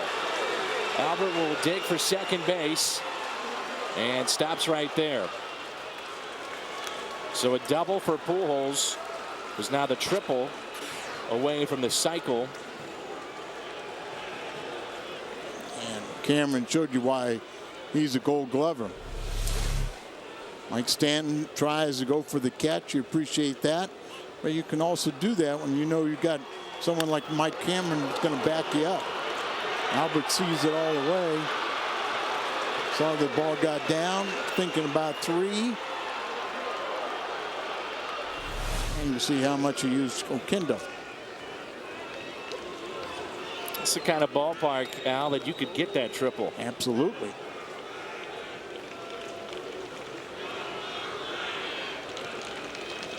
Here is Matt Holliday. 2 outs. Pujols at second base. I'm more interested to see Holliday reach base and then see Lance Berkman hit a home run. I don't believe the big 3 have hit one in the same game, are they? I don't think so either. Holliday's got a little red mark on his forearm, hit by a pitch earlier by Hensley, and Pujols will advance to third. So Matt Holliday, first inning, made it 3-0. Line drive shot, his 17th of the year, and then Pujols, to mention one of the deepest parts of the ballpark in left center, got over the wall at number 25 for Albert Pujols.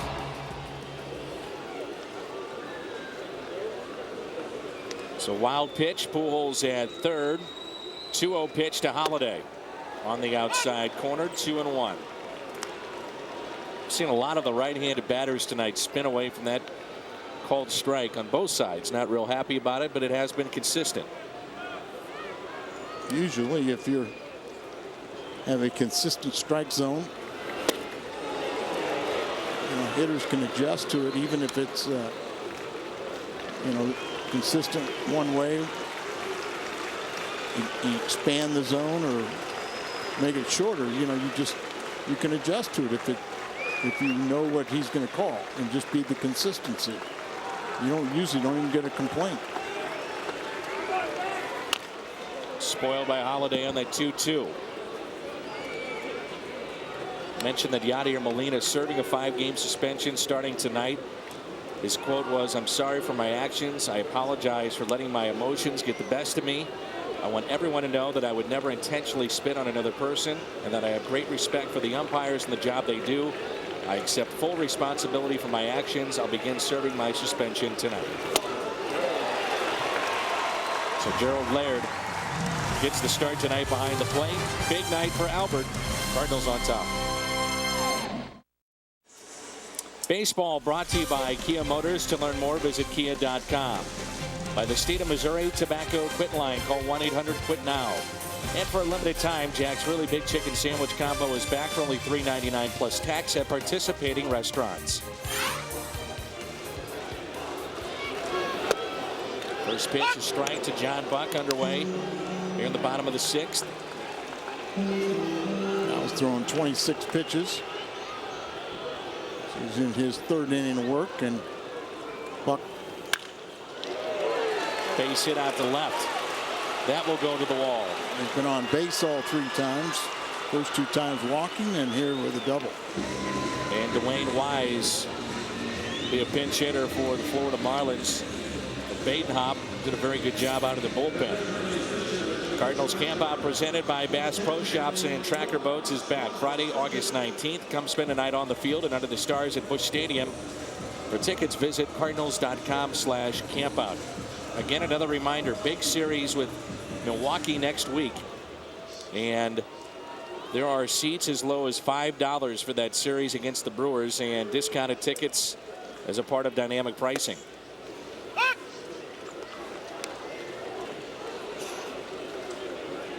You're right about Badenhop.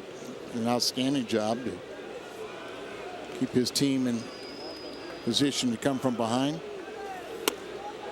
Tied up Wise for strike 2. Laird out to visit. Cross him up there.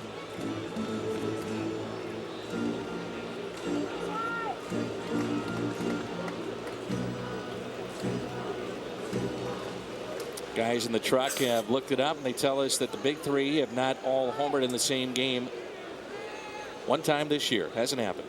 Not one time. We've seen Holiday and Pujols, and Berkman, by the way, is due up first in the top of the 7th. Check swing, and he went. Strikeout of Wise, who's left standing at the plate. He's now 4 for 12 as a pinch hitter. Not a very good at bat.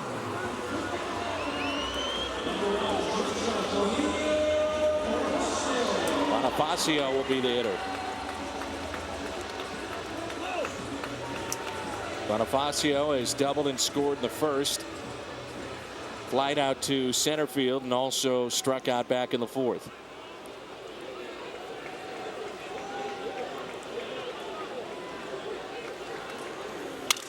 Breaks his bat. Descalso playing in. 2 outs.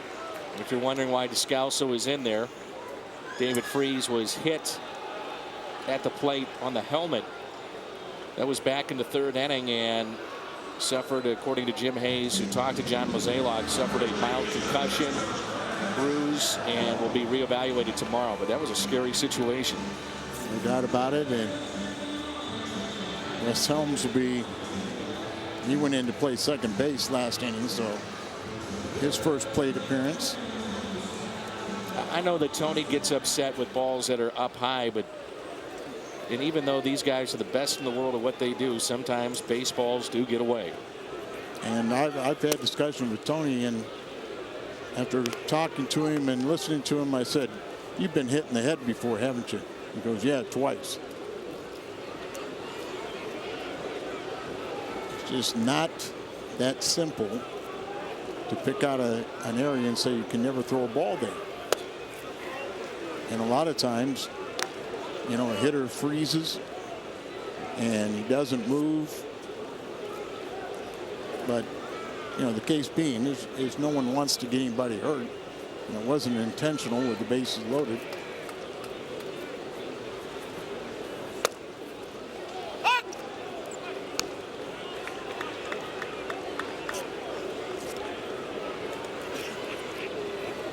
Baden Hop 3 2/3, 4 hits, 1 run. It was earned. He walked 2, but 6 strikeouts. He got better as he went along. Ground ball and knocked down by McClellan. That saves a run. It'll be 1st and 3rd with 2 outs. Helms the base hit. Saves a run, but Kyle's not thinking that way. He's upset with himself, not making the play. Extends the inning to Dobbs. Ground ball, you know, glove side, and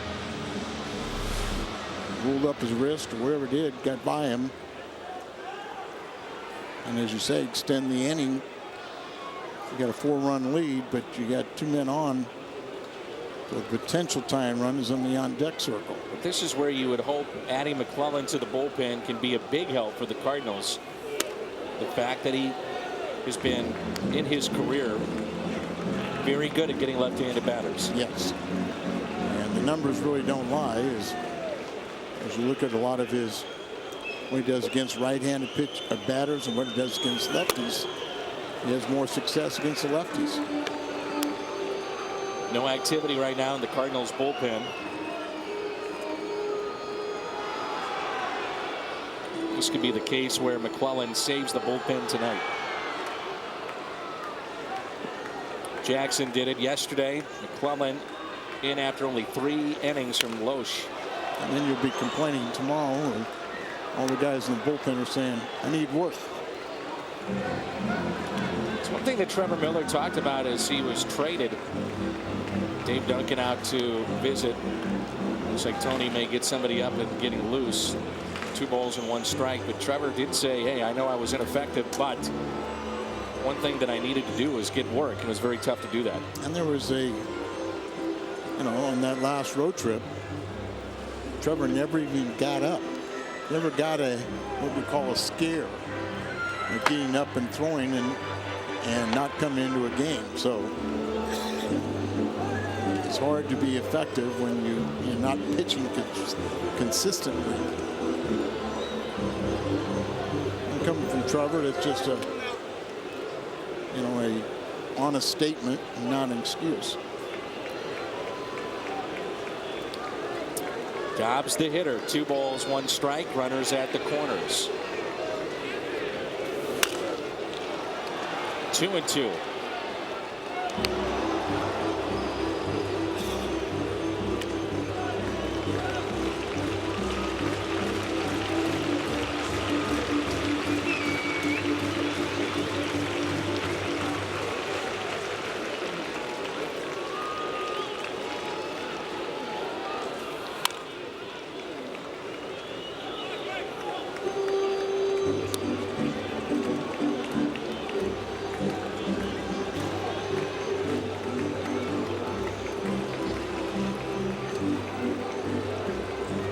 Very efficient tonight with the 40 pitches. 30 have been strikes.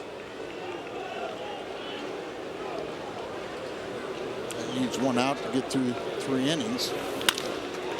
May get it here. He will. Schumacher force play at second for Collins there, and that sends us to the 7th inning. The Cardinals on top. It's 7-3.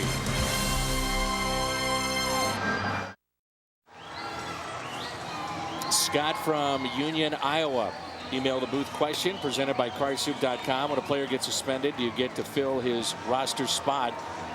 And in this case, Yadier Molina can't even be down in the dugout. Well, but you can't replace him.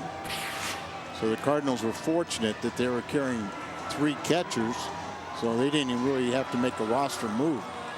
But you're playing with a 24-man roster tonight, and you'll do so for the 5 games. Brian Sanchez, 34th appearance, 3.64 ERA. And it'll be Berkman, Descalso, and then Schumacher. This would be the inning. If you've got a pretty good lefty, you might want to use him, because you flip around Berkman, then you have the 2 lefties coming up, Descalso and Schumacher. Instead, he goes with the right-hander, Sanchez. Top of the 7th, it's 7-3.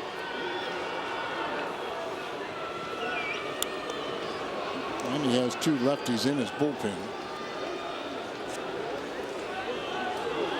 And I agree with you.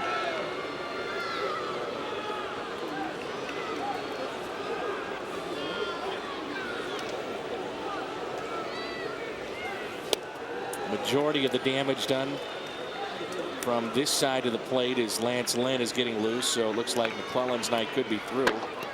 Berkman telling me the other day that truly his best power side, and he said, I know the numbers don't bear out, but he said my right-handed side is my power side as opposed to what he does from this side of the plate. You got to think about it. Opportunities too. Part of it. But when you're going to make you a switch hitter, what are you usually trying to utilize speed? Not that he was ever blessed with the greatest speed, but you become more valuable and you can hit from both sides of the plate. But you're a right-handed hitter switching over to left-handed, so your natural side should be your power side is right-handed. Strikeout, and I'm not sure about that. Say that he went. Berkman strikes out. There's Descalso. Now Descalso, because he is a left-handed hitter, well, you wouldn't want to say, okay, I'm going to learn how to hit right-handed, so I'd be a step slower, step further from the plate. Cardinals, their last 7 at bats, they've struck out 6 times. I know. That's taken low.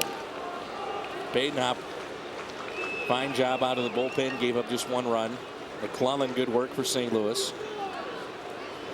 You'd assume with Lynn continuing to throw that would be it for Kyle.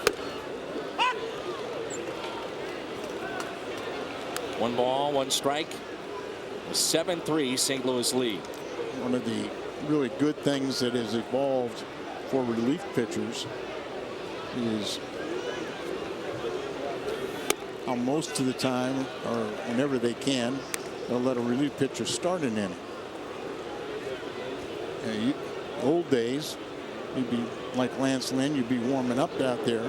But if your spot didn't come up in the order and McClellan was pitching as effectively as he has today, he would go back out there.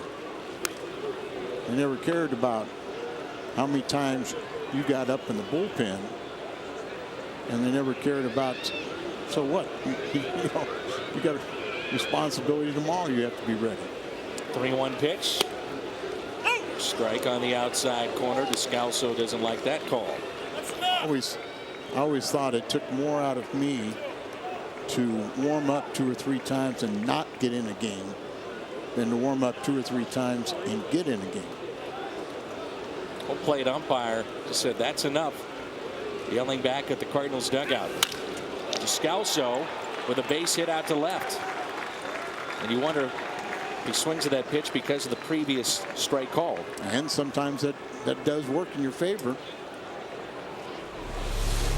You know, you feel like your bench is getting on him, so I better swing. Didn't look like it was a ball, but he thought a couple of pitches earlier were not strikes either, so you open up your strike zone a little bit bigger. Or what the key there was, he didn't overswing. Just tried to meet the ball, make contact. Schumacher, pair of hits tonight. Couple of RBIs. Average has jumped up to 280. At one point it was near that 220 mark.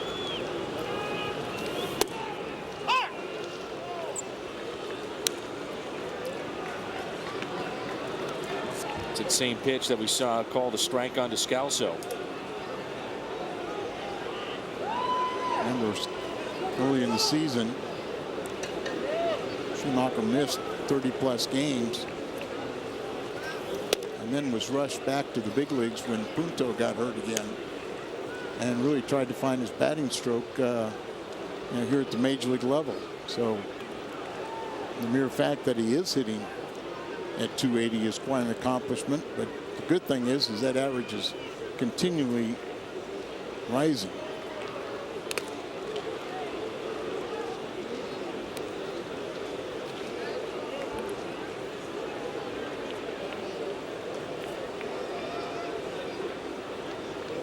One ball, one strike on Schumacher.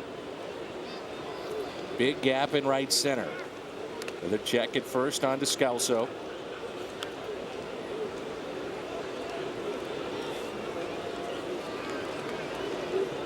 We come home and we'll see Milwaukee for 3, then Colorado for 3. What's happened to the Rockies?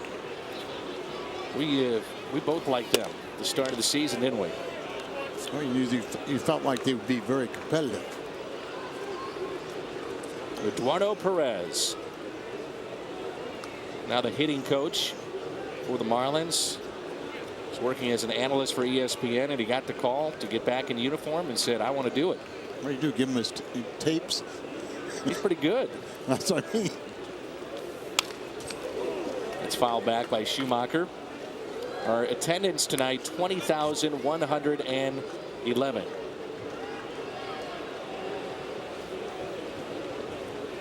The Rockies, going back to what you were talking about, Al, they're 51-60, 11 games back. They've lost 4 in a row.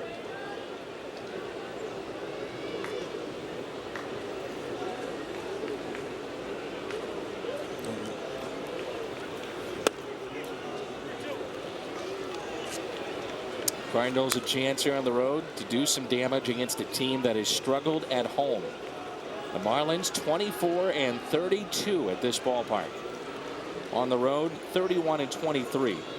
You wonder if it's has something to do with the atmosphere here at this ballpark. Well, the one that's hard to understand is Milwaukee. Milwaukee is 41-15 at home and 21-35 on the road. The Cardinals are going to have to hope that trend continues when they come home next week to face Milwaukee. Think about the All-Star game and how important that may be for Milwaukee. National League wins it, they would have home field advantage if they get to the World Series. A 3-2 pitch, runner goes, hit out of play.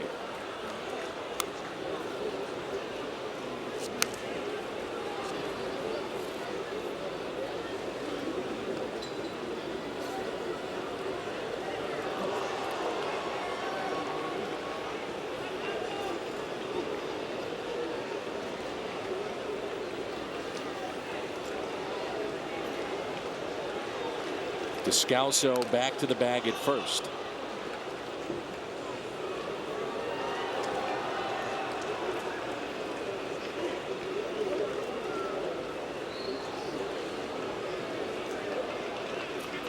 A 3-2 pitch. Runner goes. Base hit right side. Descalso on his way to third. We saw Stanton earlier, though, with a rocket to the plate. So Daniel will stay put at second base. And he kind of had to hurdle over the ball. So good thing he looks in. Running on the pitch, you got to look in to make sure you know where the ball's coming. And in case if he wouldn't have known it, he might have hit him.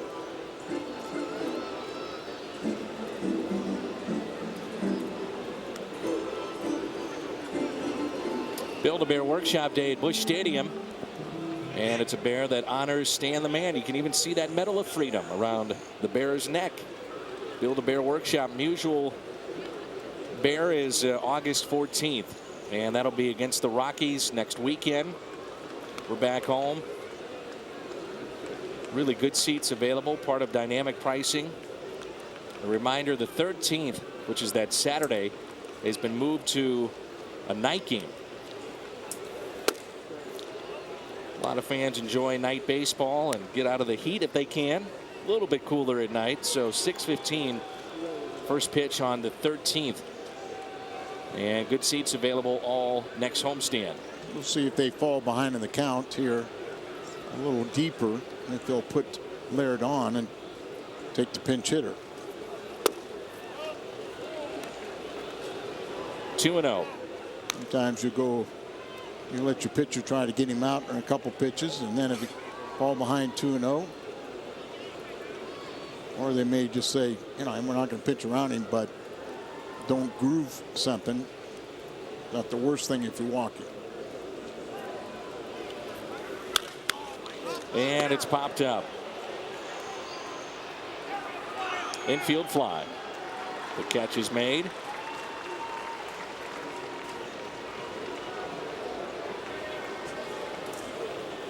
Corey Patterson, pinch hit from McClellan, who did a nice job. Corey Patterson was on the pregame show, and he talked about trying to stay sharp. Good interview done by Jim. And Corey said one of the teams that he always dreamt about playing for, St. Louis. It must be an eye-opening experience, Al, for some of these players that have heard about Tony La Russa or watched him from the other side, and then to meet him and be around him, see how he conducts business. Eye-opening experience. Well, Tony even will go up to a player. First thing he'll say, hey, now judge me now. You know, we'll start right now, not of what you heard or what you think in the past. And you're going to find he'll have the players back all the time. He'll protect his players. Here's Patterson, and he looks at a strike. Pinch hitter for McClellan, who went 3 innings, 4 hits, no runs, no walks, 3 strikeouts. Good work by Kyle.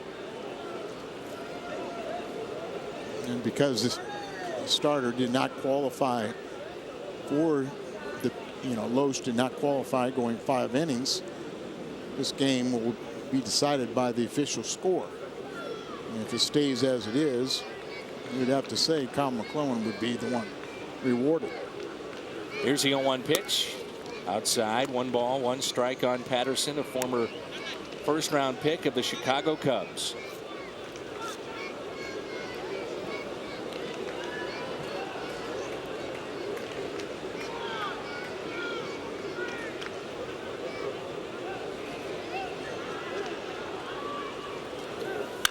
One is hit sharply to first.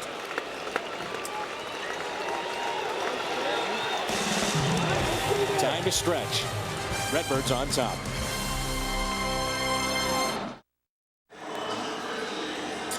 Tony La Russa back to his bullpen again. Lance Lynn, 16th appearance, and he will pitch the 7th inning, maybe the 8th, and turn it over to somebody else in the 9th. Ideally, I think that's what Tony La Russa would love to see. Yes. Or just maybe you could throw 3 guys out there, each an inning. And you have them all available for the tomorrow night. So Lance Lynn takes over for McClellan. Again, 3 innings, 4 hits, and most importantly, no runs. The Marlins have not scored since the first inning.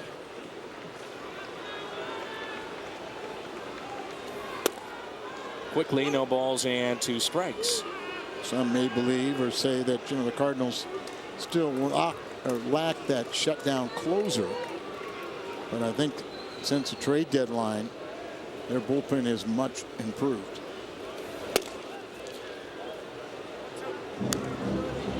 I like Lance Lynn where he's at. McClellan coming back. You pick up a solid left-hander, another veteran in Dotel. How good has he been so far? Salas just, now you feel like he's going to get enough rest. Just fouled back. Mott's emerging as the guy that'll come in with men on base. Moggsy's ready for all different roles. A lot of valuable experience. Pitching time is going to some young guys who'll be a part of the Cardinals for quite a while. 2 balls and 2 strikes.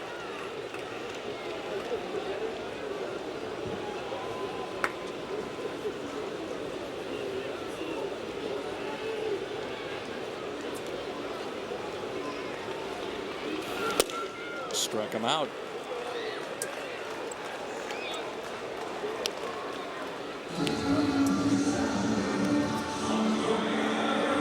He's 97 on the black, and it's one thing we've seen with Lance Lynn. Velocity has been terrific. Talking with some of the Cardinal personnel at the end of last year, made a little correction about where he was stepping towards the plate, and it also helped keep his shoulder locked in.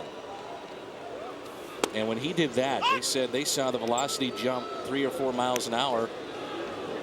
Well, he had the playoff game where I think he struck out 16 in 7 innings. But as a starter, you're holding back, trying to prepare to go through a batting order 3 or 4 times. If you're a 1-inning guy, you can come back and just go rear back and throw.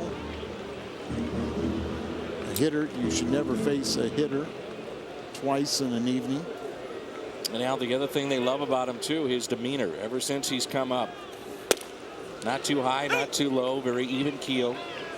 Oh, and he's a big enough guy that he can utilize that in a little intimidation. 1 ball and 2 strikes.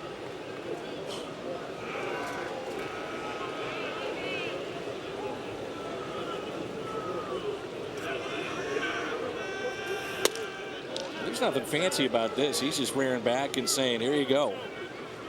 And there's these pitches that are called balls are all borderline, could be called either way. It's like he's gotten the benefit of some of the low pitches, but an in or out that's up a little bit he hasn't received. And a strikeout, 2nd in the row for Lance Lynn. A lot better when it's our guy striking him out. She said nothing fancy. Big kid. So you just want to simplify it.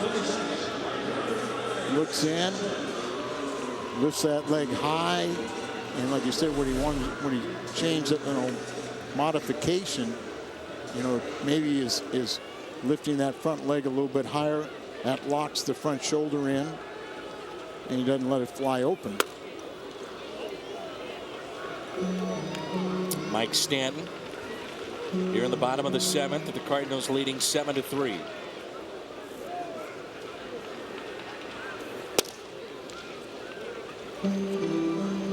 Has he thrown an off-speed pitch yet? I think I saw one.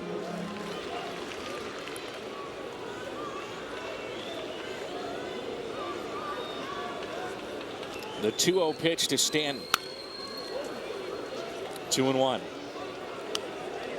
How about this? I mean, he has thrown fastball after fastball after fastball. You don't just see this every day. Well, you can do it if you throw it where he's throwing it, down and on both sides of the plate, not in the middle. Here's a 2-1 pitch.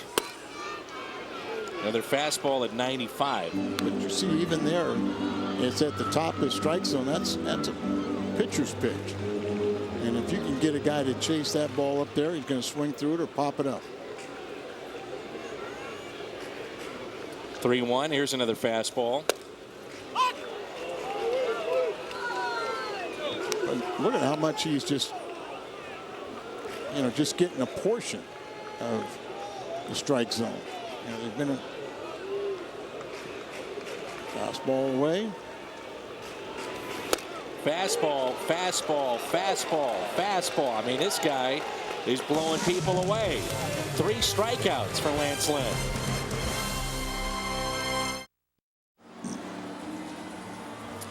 Let's take a look at tonight's HP Touchpad game recap. Loesch only 3 innings, 3 earned runs in the first. Holiday a 3-run homer, and Pujols 3 for 3. And the Cardinals with the lead tonight, 7-3. A lot of threes there. As long as the Cardinals have their 7, it trumps the 3. Randy choked, coming in to pitch here. In the first win of the season, July 24th, against the Mets. Marked his first major league win since a year ago, late August, against Boston.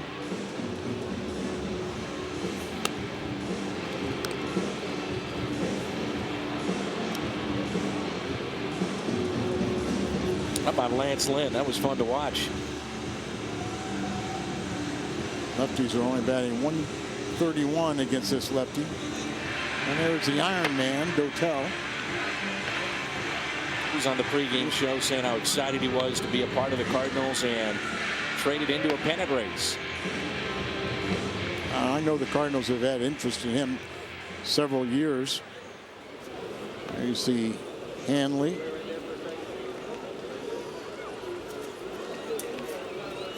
Rafael Furcal, John Jay, and Albert Pujols.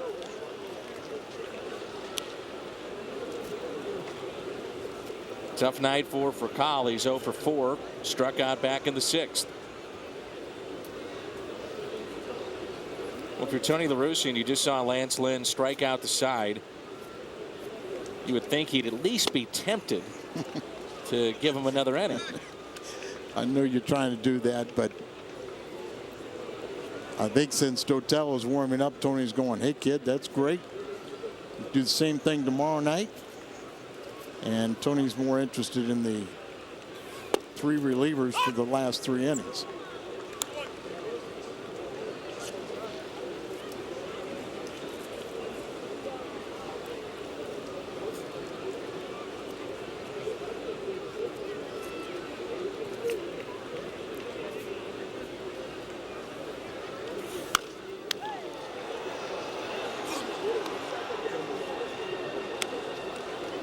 There's the pitch kind of we talk about, that if a pitcher can get a hitter to swing a ball up out of the strike zone, they really can't do much.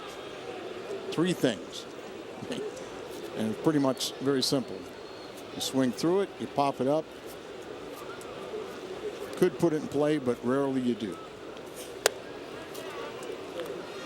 Bad news for the Marlins. Omar Infante leaves the ball game. Saw that midway through. Fracture of his right middle finger.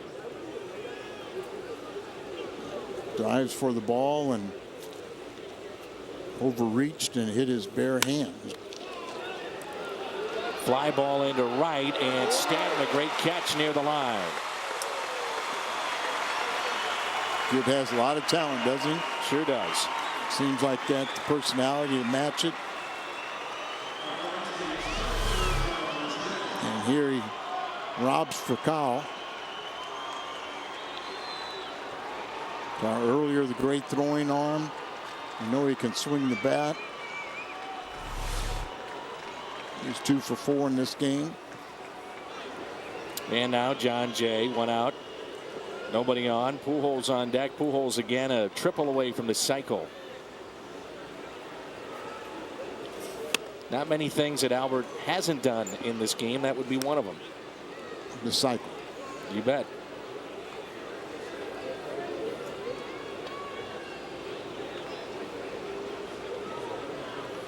Seven to 3. One out. Nobody on here in the top of the 8th.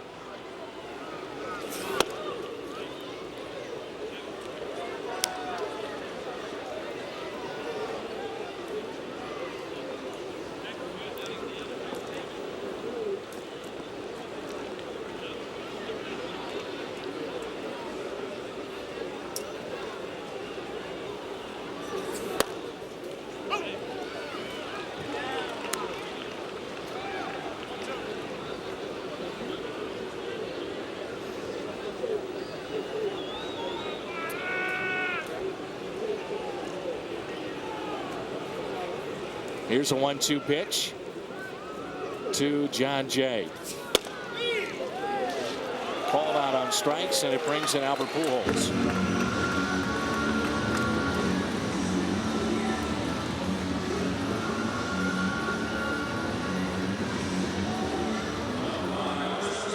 John Jay, an 0-for-4 night. Last cycle was Grizzolonic against the Milwaukee Brewers early in that year, April 27th of 2005. But you're right, Dan. You think about it. What has he not done? Where it's just basically him, not dependent on your team. The Pujols hits it into right. Stanton backs up and makes the catch. That sends us to the Marlins half of the 8th when we come back.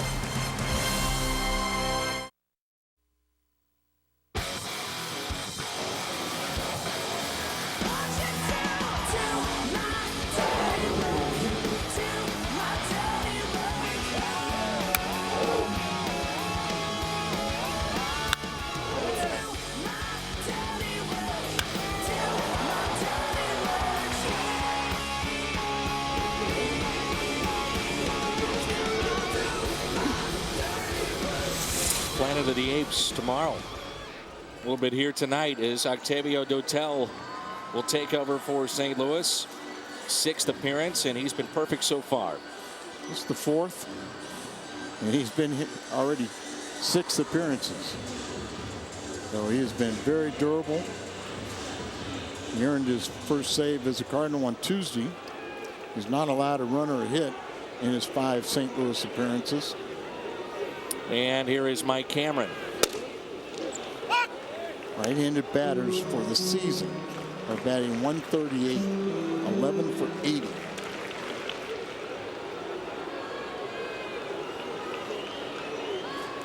Very odd flow to this game if you just joined us. Matt Holliday, 3-run homer early on. Pujols has gone deep. And a story that I'm sure Tony La Russa will be asked about in this game.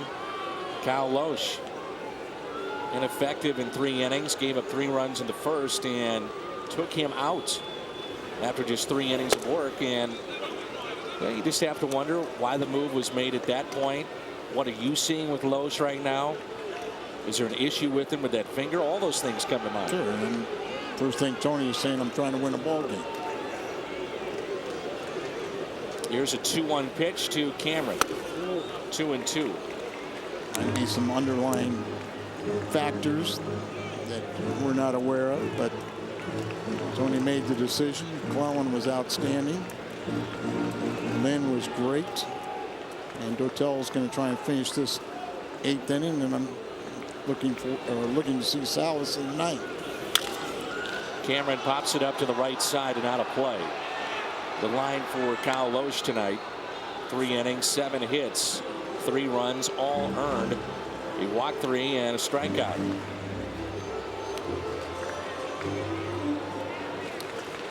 Last 7 days, used an awful lot, 59 pitches. Only a couple of days off since joining the club. The 2-2 to Cameron. And a base hit into left. Mike Cameron aboard for the first time.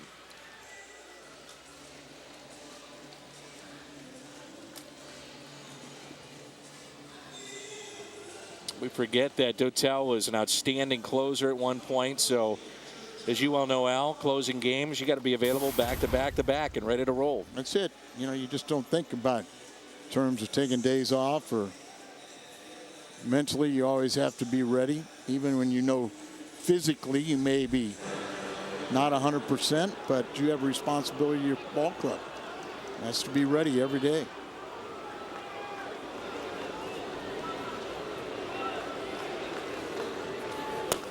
That pitch taken low by John Buck.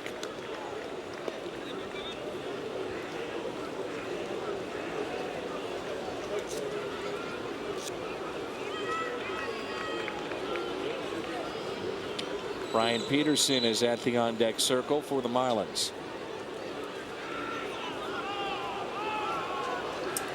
Cardinals have turned 2 double plays tonight. 1 ball, 1 strike.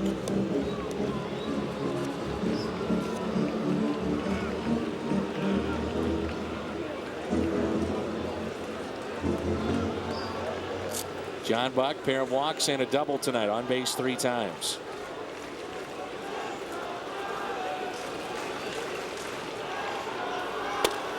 Slider in there for a strike.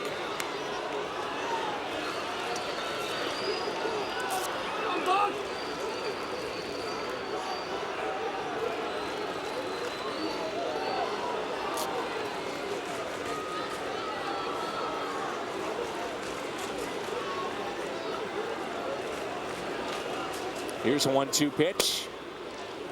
2-2. I just kind of feel like a teammate, a former teammate, especially if he's a catcher, has a little bit of advantage against you. You know, he kind of knows what you like to throw, your tendencies.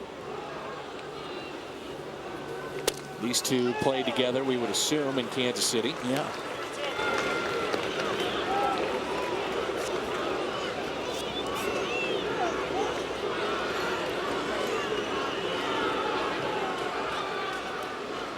Few finals in. Chicago over Pittsburgh 7-6.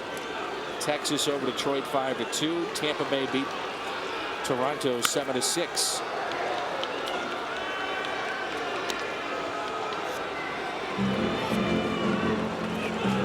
Yeah, here we are trying to figure it out. That's where Buck was last season. He was in Toronto.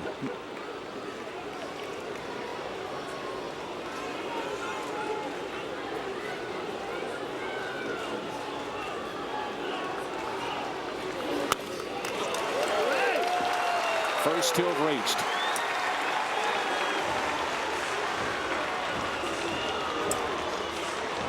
For appearances for Buck on base. 3 walks and a hit. And get Mott up quickly. This part of the game plan hasn't gone away according to Tony's plan, but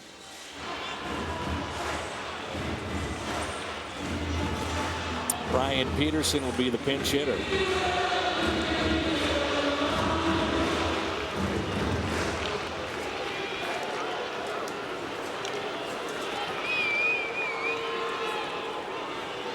Runners at first and second. And that is strike 1. Peterson's hit .245. 4 doubles, 3 RBIs in 21 games since being recalled from AAA.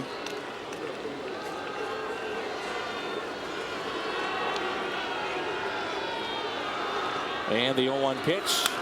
Fouled back, 0-2.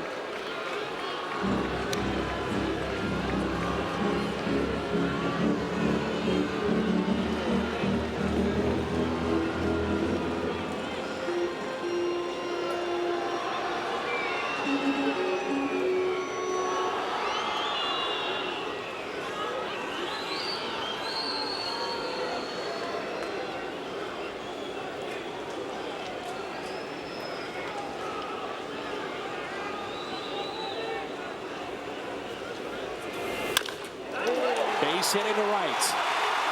They'll hold up the runner at third.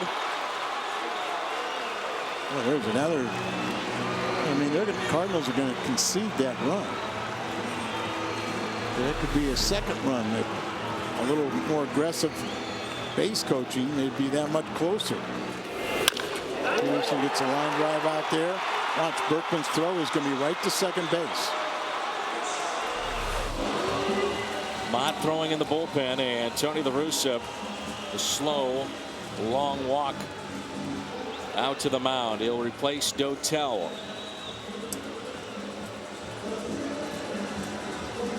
Here comes Jason Mott. Bases loaded. Nobody out. 7-3 here in the 8th. This copyrighted telecast is presented by authority of the Cardinals and may not be reproduced or retransmitted in any form. And the accounts and descriptions of this game may not be disseminated without the express written consent of the St. Louis Cardinals. See Chet behind producer engineer Jim Jackson, and those two have really forged a bond over the years, haven't they? Well, they have, and Chet ended up having a little upper respiratory illness, and that's why he hasn't been on as many road trips with us this year. But he said he's pretty clear of the rest of the schedule.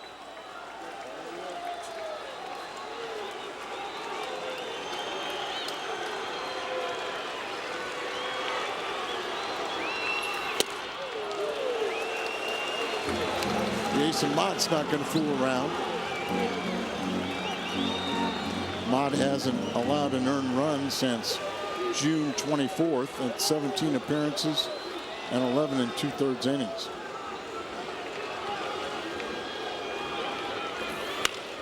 Bonifacio pops it up, shallow left.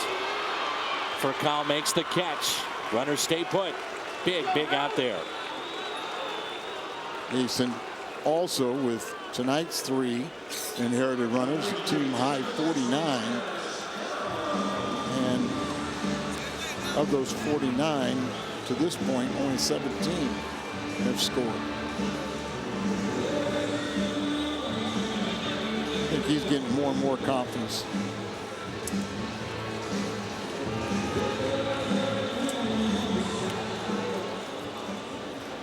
Ross Helms, who came in for the injured Infante, he's 1 for 1. Got that single that went off the glove of McClellan. And a strike. Well, he is a guy familiar with late innings, coming in a situation like this, as he's been a premier pinch hitter the last several years. Lance Lynn last inning struck out the side. We talked about it. Maybe Tony La Russa was flirting with the idea of bringing him back. He did not. Started Dotel. And here's a ground ball that's pulled foul. Well, obviously, Tony thought that Dotel was going to do the job, and it doesn't always happen. But Mott can really clean this up for him and still make everybody available for them all. Get your lefty up.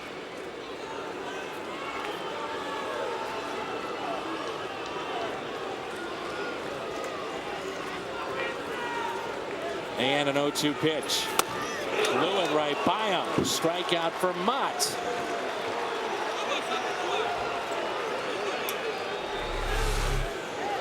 Just rear back and play old-fashioned hardball. That's the pitch that hitters see so well. They think they can put it in play, and then they come up a little short. And now you think about the third base coach of the Marlins twice in this game holding runners up in what would have been, in our opinions, easy runs. Twice. And here, I got Zipchinski up, and right now they're giving him enough time if Tony wants to make that pitcher's move. You know, the question may be too is that if you don't use Zipchinski now, you're saving him for Morrison, but looks like we'll get the answer right here. We'll go to the lefty. A little lefty. It's a great work here by Mott. Bases loaded and nobody out. Doesn't allow a run and gets 2 out. Zipchinski coming in. Cardinals baseball on Fox Sports Midwest is brought to you by Budweiser. Great times are waiting. Grab some buds. By Bank of America, where ATM deposits are as easy as an infield fly. No deposit slip, no envelope. With Bank of America, member FDIC. And by AT&T. Beautiful city of Miami.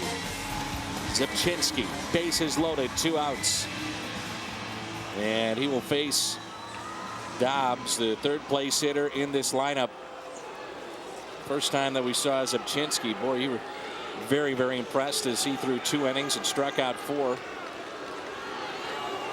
And asked to get the lefty out here. I haven't quite seen that same movement and the ability to get the ball down. There's a good breaking ball.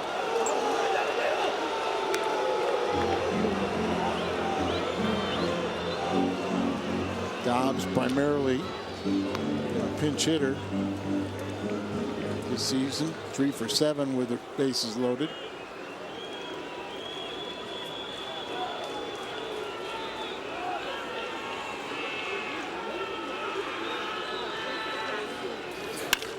Base hit out to left. 1 run is in. They'll hold up the runner at third. Is it 3 now?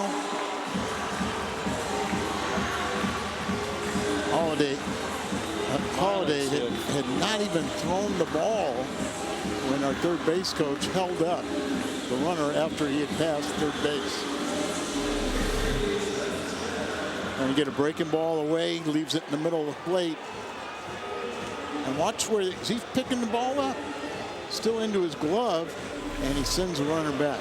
It's 3 by our count. A lot of respect being given right now to Berkman and Holiday. Bases are loaded. And the all-star for the Marlins, Gabby Sanchez.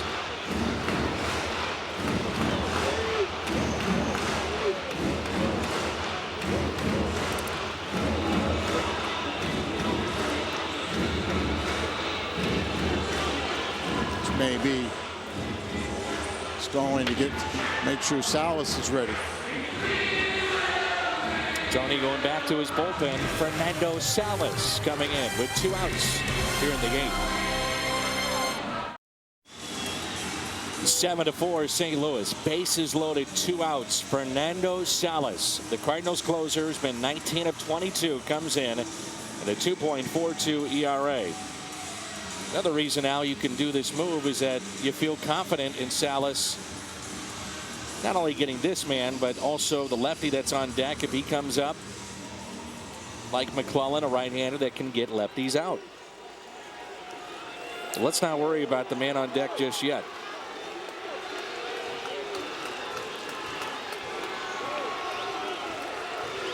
Watching their third base coach makes me think how valuable our third base coach is.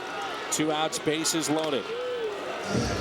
How badly does Tony La Russa want this game with the changes that he has made? Matchup by matchup, at bat to at bat. Every game so critical now as we head down the stretch of the final 2 months of this regular season.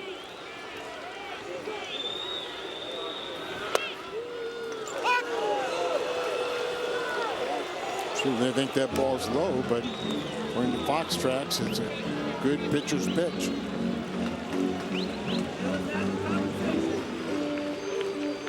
One ball, 1 strike.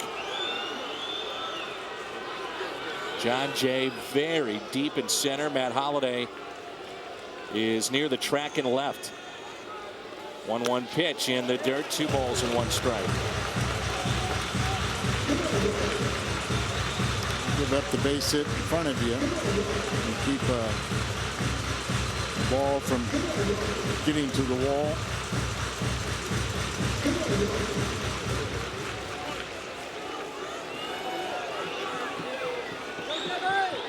Two outs, though, you worry about all the balls that fall in front of you.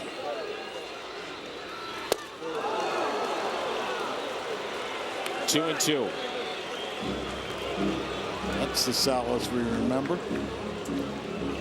Movement, late movement. His velocity looks a lot harder. and what the gun will tell you. And the hitter will tell you how good your stuff is. A 2-2 pitch. Hold foul.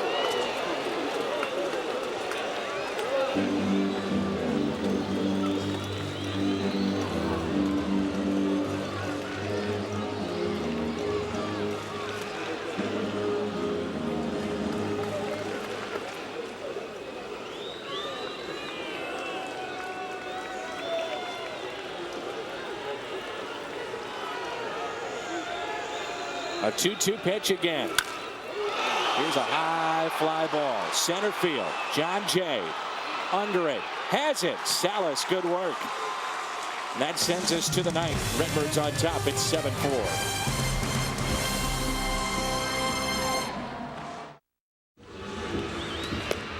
We got a good one going here and move to the ninth inning. And Steve Cishek is appearing for the 25th time. He's a sidewinder. Drop down even lower at times.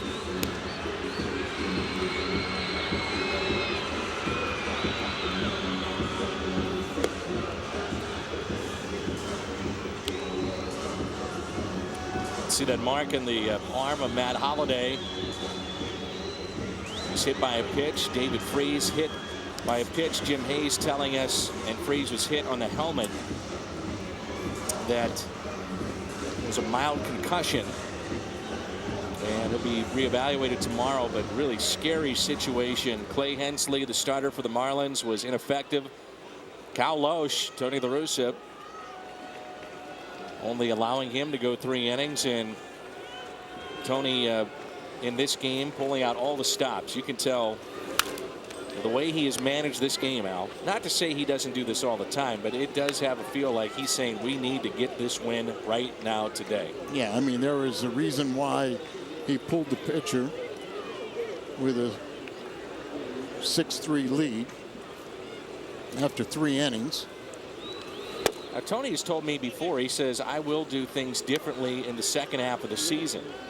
He said a lot of times the first half of the year you're trying to build up a guy's confidence so you wouldn't necessarily either pull him like Loesch tonight or in a pinch hitting situation, because it is such a long year and you want to make sure that that player stays confident. Yeah, we've seen that, and most of the time they're pretty understandable and you agree with it. But in the second half, it's all about winning. And sometimes you just can't be the father. You got to be the disciplinarian late in the season. Inside to Holliday.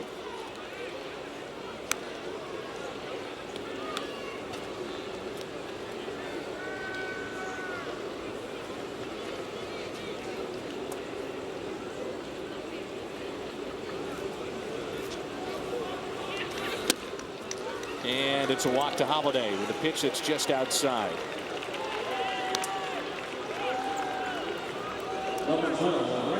Brings in Berkman with a runner at first and nobody out. Cardinals have been out hit in this game 14-9. A couple hit batters, a whole bunch of walks.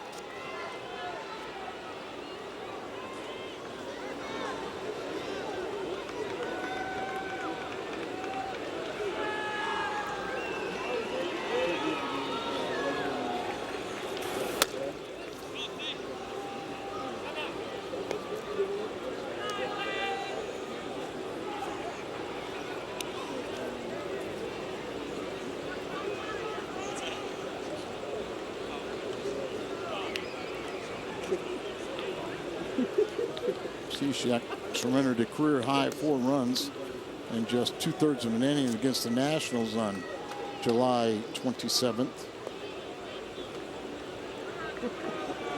Did have a good appearance a couple days later against the Mets, a couple shutout innings. And a 1-0 pitch to Berkman, taken low and outside. 2-0. Game like this, Jack McKeon is asking himself, why did I ever want to do this again? I had a great time during spring training. Sat with Jack McKeon, one day watching a Cardinal game that we weren't doing, and I just sat in the broadcast booth where Jack, the Marlins are on the road. And he goes, I'd rather watch you guys than drive the 90 minutes or wherever it was. But he's got a bunch of stories. I bet it's unbelievable, the stories he's got. Yeah. Here's a 3-0 pitch. Berkman swinging away on 3-0. Picks up the base hit. And the first two have reached.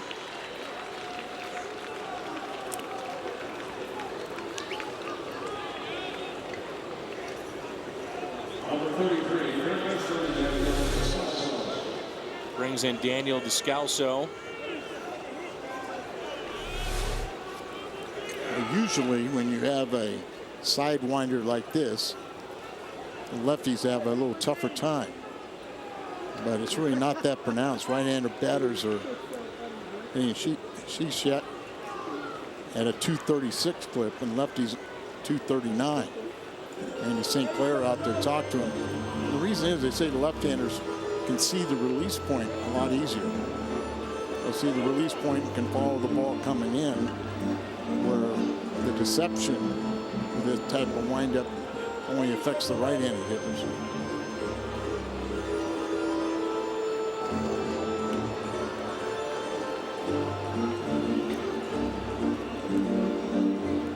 He doesn't like 90-minute drives. I wonder what he thinks about going from LA to Florida. You know, Yeah. you think about those cross-country Well, trips and getting in at 3 in the morning. he's not quite the, like I said, his first speech said, I didn't want this job. I don't need this job. Well, let's get to 500 and then we'll see where we go from there. Runners at first and second.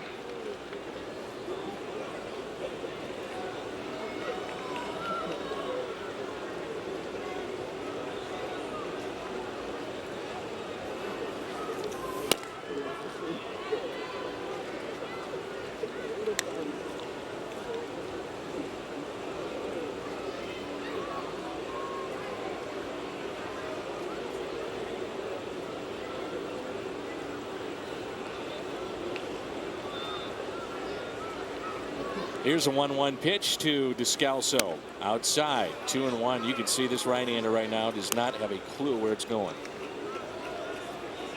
And you just, you lose that release point and you're kind of throwing down there. It's hard to repeat the delivery.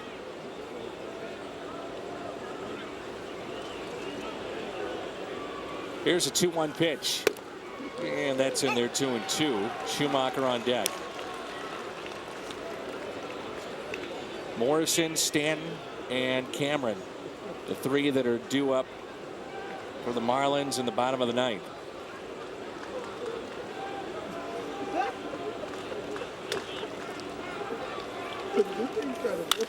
Descalso into left center field, and the catch is made by Cameron. Holiday tagging up from second to third. So runners at the corners for Skip Schumacher. Holiday made that decision right away to get back to the bag. And Berkman, assuming that he might have tried to throw what should have come into second base to keep the double play in order. And then you see, but watch Holiday. He'll come right back to the bag, get a read on it, and then he'll challenge him. Now, when you see the throw coming there, Berkman's got to go to second. Stay out of the double play. Now Schumacher looks at a ball. I mean, it's a tough read because you got a Gold Glover out there, so you're assuming he's going to throw the right base. 3 hits on the night for Skip Schumacher, 2 singles and a double, 3 for 4. Outside, 2 balls and no strikes, and this pitcher working behind in just about every count so far.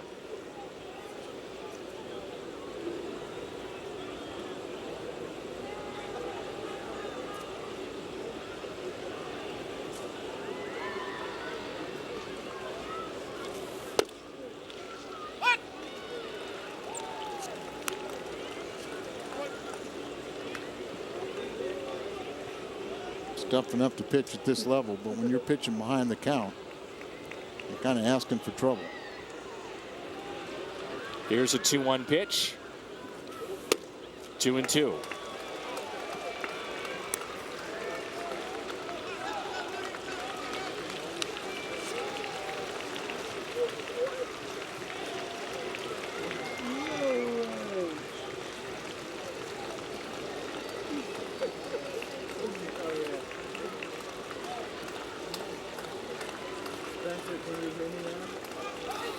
And a strikeout of Schumacher.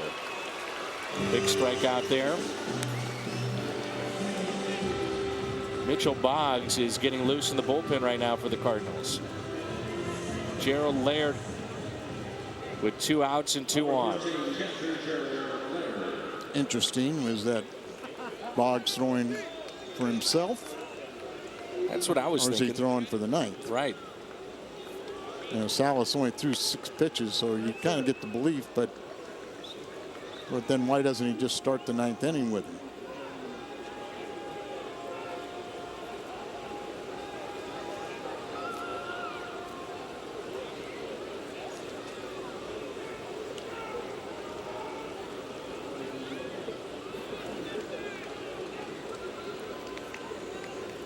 So 2 outs and 2 on.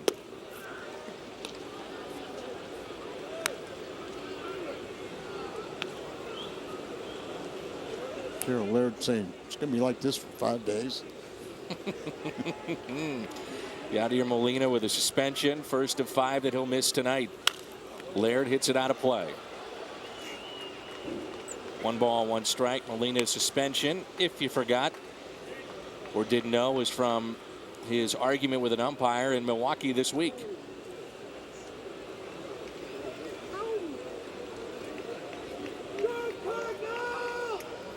Runners at first and third.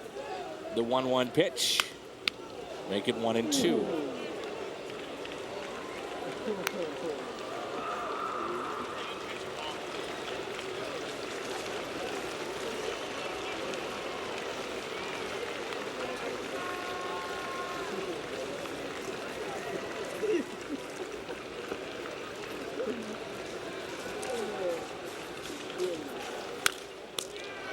Popped up and out of play.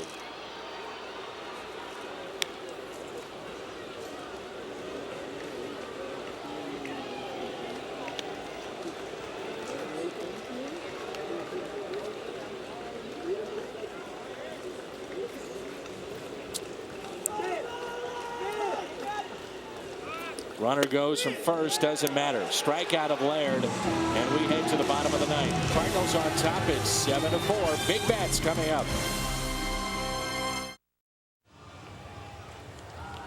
Coming up next, it's Missouri Lottery Cardinals Live. Jim Hayes will go inside the clubhouse. You'll hear from Tony La Russa, and Pat Paris will be with you after the ball game. 7-4 St. Louis. Morrison leads it off. Boggs has taken a seat in the bullpen. You get the impression now he was throwing on his own. Well, or the fact that, you know, we could have scored enough runs to take it out, and, you know, a save situation. Maybe you explain, you know, in first half you leave the guy out there, but now you kind of say, hey, I want to keep you sharper, even though it cost you a save. And the first pitch is taken low for a ball. Morrison has a pair of strikeouts tonight, but also a double and a single.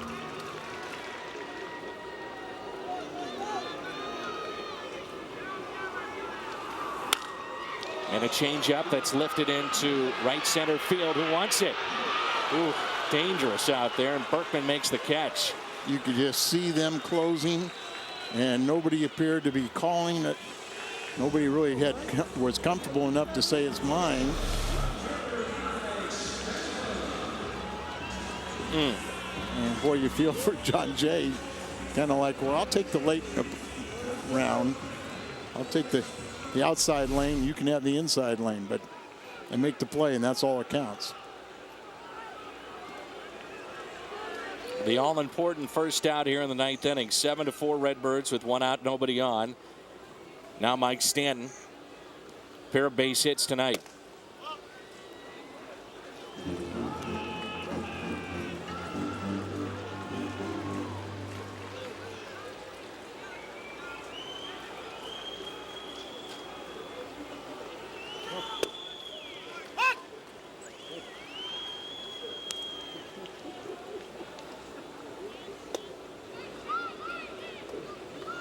Seen Salas bend a few times, but rarely do you see him crash.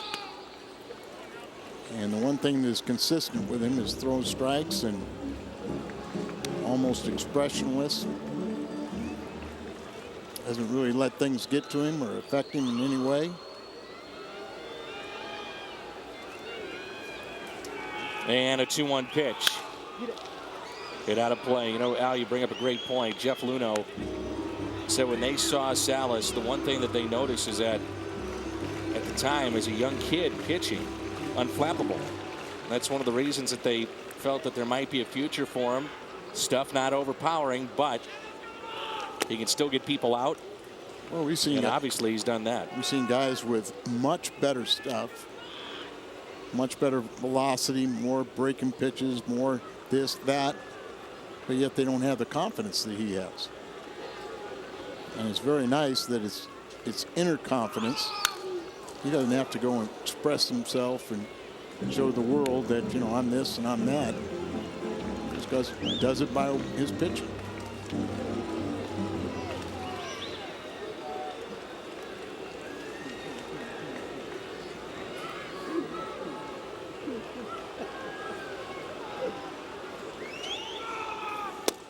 On the outside corner, it's a strikeout of Stanton.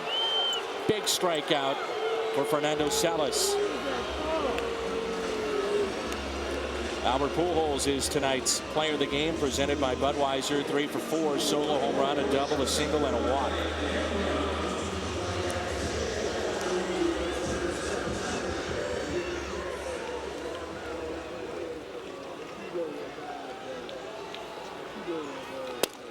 And a strike at the knees to Mike Cameron.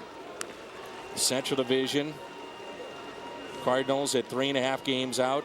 Pittsburgh now 7. Derek Lee did not play in their ball game. Cincinnati 7.5 out with Roland out.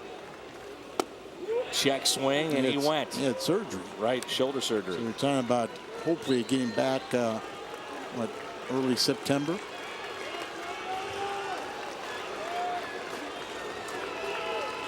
He's on that troublesome left shoulder again.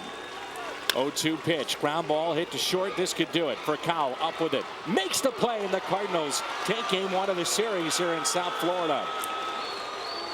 Fernando Salas, great work out of the bullpen, and really a hard-fought win for St. Louis. And people may have not liked how Tony worked the bullpen yesterday, not using them, extending the starter. Well, it paid off in this victory today, and it will for the entire weekend. A lot of offense.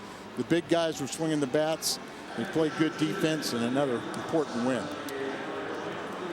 So we've got the post-game show coming up next. Make sure you stay with us. Hey, there's Jim Hayes. He's getting ready to get a star of the game. 7-4, the final. Game is over with a 7-4 Cardinals win over the Marlins down in South Florida. But Cal Elder and I are ready to break it all down on Missouri Lottery Cardinals Live. Cal, your thoughts on a very much needed win, obviously. Well, and we thought Kyle Loesch would right the ship down there in Florida, being next to the ocean, but he had some struggles. He was up in the zone. But once again, the bullpen came in and did a fabulous job, and finishing it off was Fernando Salas. They have been terrific since the trades. We'll talk about that coming up. More from Cal as well. And it's a battle as old as time itself. As the fish and birds do battle, we'll break down game 1 of the 4-game set against one of the hottest teams in baseball. Plus, Kyle Loesch continues his recent struggles. We'll try to figure out why, and we'll take a trip inside the Cal zone. Also, we'll take you back to sunny South Florida for Cardinal player reaction. Tony TV, plus a look back at one of the greatest plays in the Wizards' career as a Cardinal. National Psychic Week is almost over. I can see the future. Missouri Lottery Cardinals Live is next.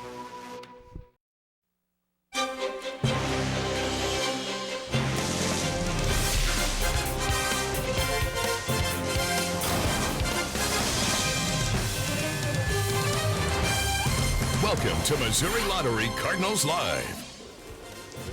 Matt Holliday providing some power in the first inning. A 3-run blast to left makes it quickly 3-0. And Albert Pujols adds a much-needed insurance run in the 4th inning, adding to the Cardinals' lead.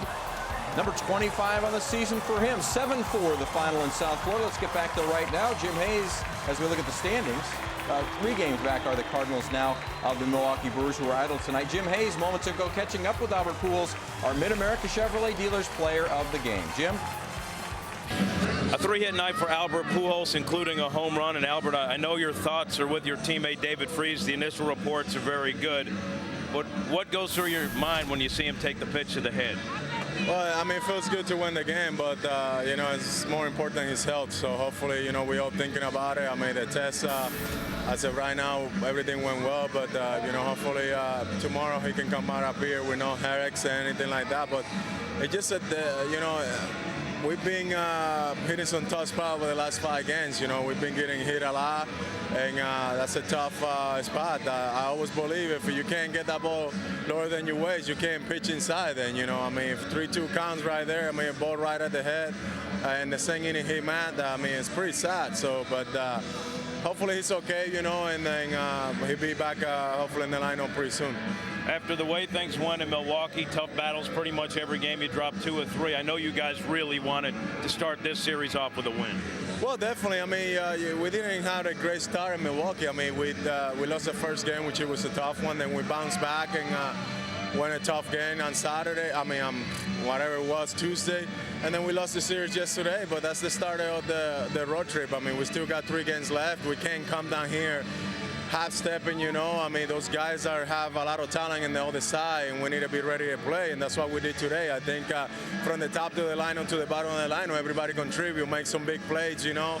And Lochi didn't have his best stuff, you know, but he gave his best out there to give us a win today. Last thing, how badly do you guys want to put together a run here?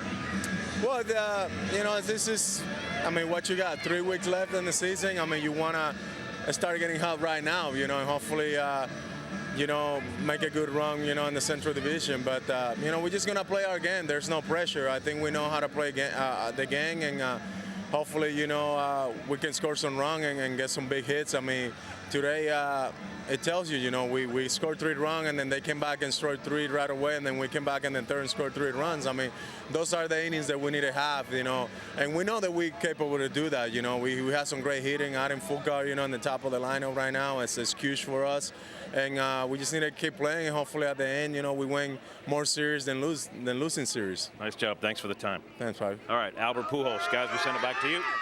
Jim, thanks very much. No truth to the rumor that Albert's going to get your fee tonight for being the analyst, even though he analyzed it. Done a wonderful job. Go ahead and analyze what Albert Pujols did tonight. He that gets a single there in the 4th. He was just a triple shy of the cycle tonight. And he got this home run because earlier in this at-bat, there was a slider breaking ball that he threw to him that hung. So Albert saw it out of his hand really well, and when that one was down the middle, this is what Albert does with breaking balls that hang down the middle.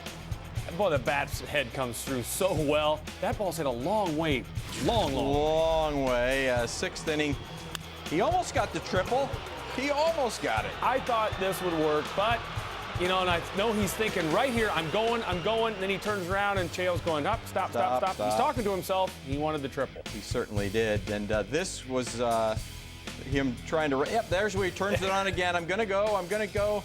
And then absolutely slams on the brakes. So it held to a triple. And that's a nice piece of hitting, too, because that ball's down and away. And because he hit his 25th home run of the season, that's 11 straight years to begin his career. But just overall, who have had 11 straight years, any point in their career with 25 home runs or more? You're talking Ruth, Gehrig, Fox, Matthews, Mays, Sosa, Bonds, Delgado, Ramirez, Guerrero, Rodriguez, and now Pujols. That is pretty amazing stuff. Tom Orff, we want to thank him very much for that stat. Those are all legendary players in Major League Baseball history. A lot of guys that are going to find themselves in the Hall of Fame on that list. Absolutely right. We want to officially welcome you inside our Fox Sports Midwest studio. It is Missouri Lottery Cardinals Live. Plenty more to get to. More reaction from down in Florida. Tony La Russa's Tony TV coming up, and Cal is going to go inside the Cal zone to break down when to retaliate. But before we get to that, Albert, obviously a big night tonight. Matt Holliday continues to smoke the ball. It all adds up to enough offense really to get past what was a disappointing start tonight for Kyle Lohse again. Again, it was a disappointing start for Kyle. He really was up in the zone. He was just up in the zone with too many of his pitches. But because of the offense of Matt Holliday and Albert Pujols, there were some questions. Is Albert going to struggle a little bit after he got hit in the hand in Milwaukee? I think those questions were answered tonight. Plus, Matt Holliday, after struggling a little bit after the All-Star break, now he's got that swing back. Even though he got hit in the arm, it didn't seem to bother his swing at all. No, this is just the third time this season that Holliday and Pujols have hit a home run in the same game. They're 2-1 in those games. It happened 4 times last year, and it happened 3 times when Matt Holliday came at the trade deadline that season as well. So maybe there's more to come from those two as they seem to be heating up at the same time. I'm sure there is. You get those guys going back to back. Plus, remember, the pitcher's facing those guys back to back, and then they have to deal with Berkman and Freese and Molina. It just does not get any easier. Certainly does not. If you'd like to get involved in the program, the tweet is on. You can send us a question or comment via Twitter to FS Midwest. We're going to answer some of those during this evening's program as well. How about we take a look at the highlights in their entirety? We're going to pick it up at the top of the first and begin with 2 on and 1 out for Matt Holliday. And this thing is just a screaming line drive, 17th of the season, 3rd in the last 7 games, 3-0. And he had seen a fastball in before that. I thought, boy, he just looked like he was going to hit a home run, but I didn't call it. And then we mentioned that Kyle Loesch just not having great stuff tonight. It's already in the bottom of the inning. Omar Infante up with a man on second, ropes a double to right. Emilio Bonifacio scores leadoff hitter. 3 batters later, it's Logan Morrison with the double to left center, and it scores a couple, and it's now 3-3. Loesch with a rough first inning going against what he's done all season. In fact, let's go inside the numbers, Cal. He's been a guy that hasn't given up earned runs in the first inning. In fact, in the first 21 games, just 3 total earned runs in the first inning. Tonight, 3 earned runs. And it's very rare, as these numbers show you. He usually comes out, and Loesch, how many times we've seen him get us into the 4th, 5th, 6th inning, and they're with only 1 run given up, or 2 runs maybe at the most. But tonight, he wasn't getting his front foot down in time so that his hand could come up and get to the release point. That's why he was struggling and up in the zone. Still 3-3 in the 3rd as we pick the highlights back up. David Freese at the plate with the bases loaded. That 3-2 pitch drills him in the head. It's the most painful RBI of Freese's career. He'd leave the game. Good news, though, just a mild concussion. Very scary, though, Cal. Very scary when you saw him grab his head right away. Next batter, Skip Schumacher, ropes a hopper to Infante. Can't handle. Actually hits him on the hand. The throwing hand. Skip's 25th and 26th RBIs of the season. He ends up with a double. 6-3 Cardinals. Those were big runs. To the 4th, same score bases empty for Albert Pujols. And this was a nice little insurance run, a no-doubter to one of the deepest parts of the park because of that huge wall as well. And later on in the ball game, when it gets a little closer, that provided some breathing room. Certainly did. Kyle McClellan, though, comes on and throws 3 terrific innings, I should say, and gives up 4 hits, but doesn't allow a run, strikes out 3, gets an important double play as well. Very, very solid for him out of the bullpen. Very solid, and he could go 3 innings. It wasn't taxing for him at all because he's been in the rotation. And then in the 8th inning, bases loaded situation again. They bring on Fernando Salas with 2 outs, and he gets Gabby Sanchez to fly out harmlessly to center field. 2nd time in the game the Marlins strand the bases loaded. In fact, they leave 12 on. Cardinals leave 10 on. 7-4 Cardinals with the victory. A lot of opportunities with runners in scoring position. Not a lot of success for the Cardinals. No. 3 for 11, but that's fine. You'll take 3 for 11 when you win the game 7-4. When you get the perfect number 7 over the 6, which is a serious number, but when you get that 3-run advantage, Albert hitting that solo home run was very, very important in this ball game. Plus, all the guys out of the bullpen, how great they did. That's certainly right. So the Cardinals get the victory. We've got plenty more to come. Reaction-wise from South Florida. In fact, when we continue, a little Tony TV, we'll get Tony's thoughts about David Freese's injury and the victory as well. Stay with us. Missouri Lottery Cardinals Live is brought to you by the Missouri Lottery. When you play, students win. And by Helitech Waterproofing and Foundation Repair. If you have water in your basement or crawl space, contact Helitech today. So the Cardinals take care of the Marlins 7-4 in Game 1 of this 4-game series down in South Florida. Tony La Russa addressing the media a few moments ago. His comments are brought to you by the Sheet Metal Workers Local 36. Here's Tony TV. It's the same story, and who's going to deny it? It's just scary, and if you're in the big leagues and you're trying to pitch in, just you ought to have to pitch the ball down. I'm not trying to take the inside pitch away. I mean, I know Clay. There's no intent there. He's just working as hard as he can to get stuff going. But it's when a guy lacks command, and it's happening more and more. You know, the guys that are paying are these guys with broken hands and broken faces, and it's just I saw the point I'm making. You know, we really stress when we pitch as much as anybody. You got to get the ball down. If you're in the big leagues, you got to go get the ball down. That's all I say. Period. No more. No more. How is David? He's a little dizzy, so he's got some level of concussion. Big one for you guys tonight, obviously. Yeah, it was a struggle. Needed after. Yeah, I mean, you need them all. But it's we got out early and then they tied and then we came back and just Slosh was just, he made some good pitches, but when he missed, I mean, they were on him and they just kept getting the barrel on the ball. So it's one of those nights for him. So used up our bullpen, we got to win. There's no finger issue or anything that creeps up. He didn't say anything about that. I don't know. So, but McClellan really came in and was outstanding, and Lynn, and then you could tell Dotel, as soon as he pitched a couple, you could tell pitched him quite a bit. He didn't have quite the same little zip. So, but we got the outs out of the eighth, and Gonzalez, 4 big outs. Lance Lynn too, 3 strikeouts. So I mentioned him, yeah, because I'm definitely. To have McClellan in the bullpen, I know that was kind of a big piece of the puzzle, but it shows, like in a night like tonight, how valuable it is. Well, he's valuable because he pitches 3 innings, or he could go in there and get 1 out, or 3 outs, or he can pitch the 9th. I mean, he's a very valuable piece in the bullpen. Albert had a pretty big night after a tough series in Milwaukee. How good was it to see him get going in the first game of this series? No, yeah, he gets pitched tough all the time, and he's just amazing. He always has a career where he's very productive. He's just a great hitter. Great player, actually. Tony, with first talking about the ball getting up and in and hitting David Freese, and it's unfortunate it's becoming this theme with Tony La Russa, and that's what people are going to take away from this, but this has been his consistent stance as long as you and I have known Tony La Russa. Yeah, he makes a comment that Albert made in his post-game interview that, look, if you can't control it up in, chest high, then don't go in there. But he said the guys that are paying, obviously, are the players that are being hit in the head. Here, David Freese, and Albert in the hand, and Laird in the hand, and Freezer in the hand earlier in the year. It's just that pitch, there's no intent with that pitch because that pitch was trying to be down and away.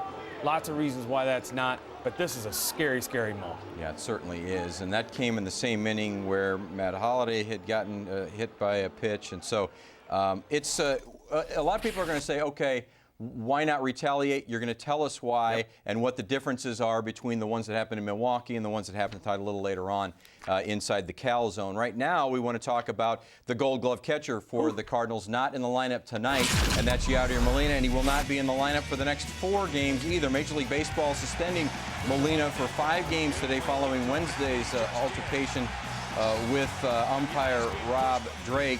It was determined that Molina made contact with Drake and sprayed him with spittle twice. That's the official verbiage.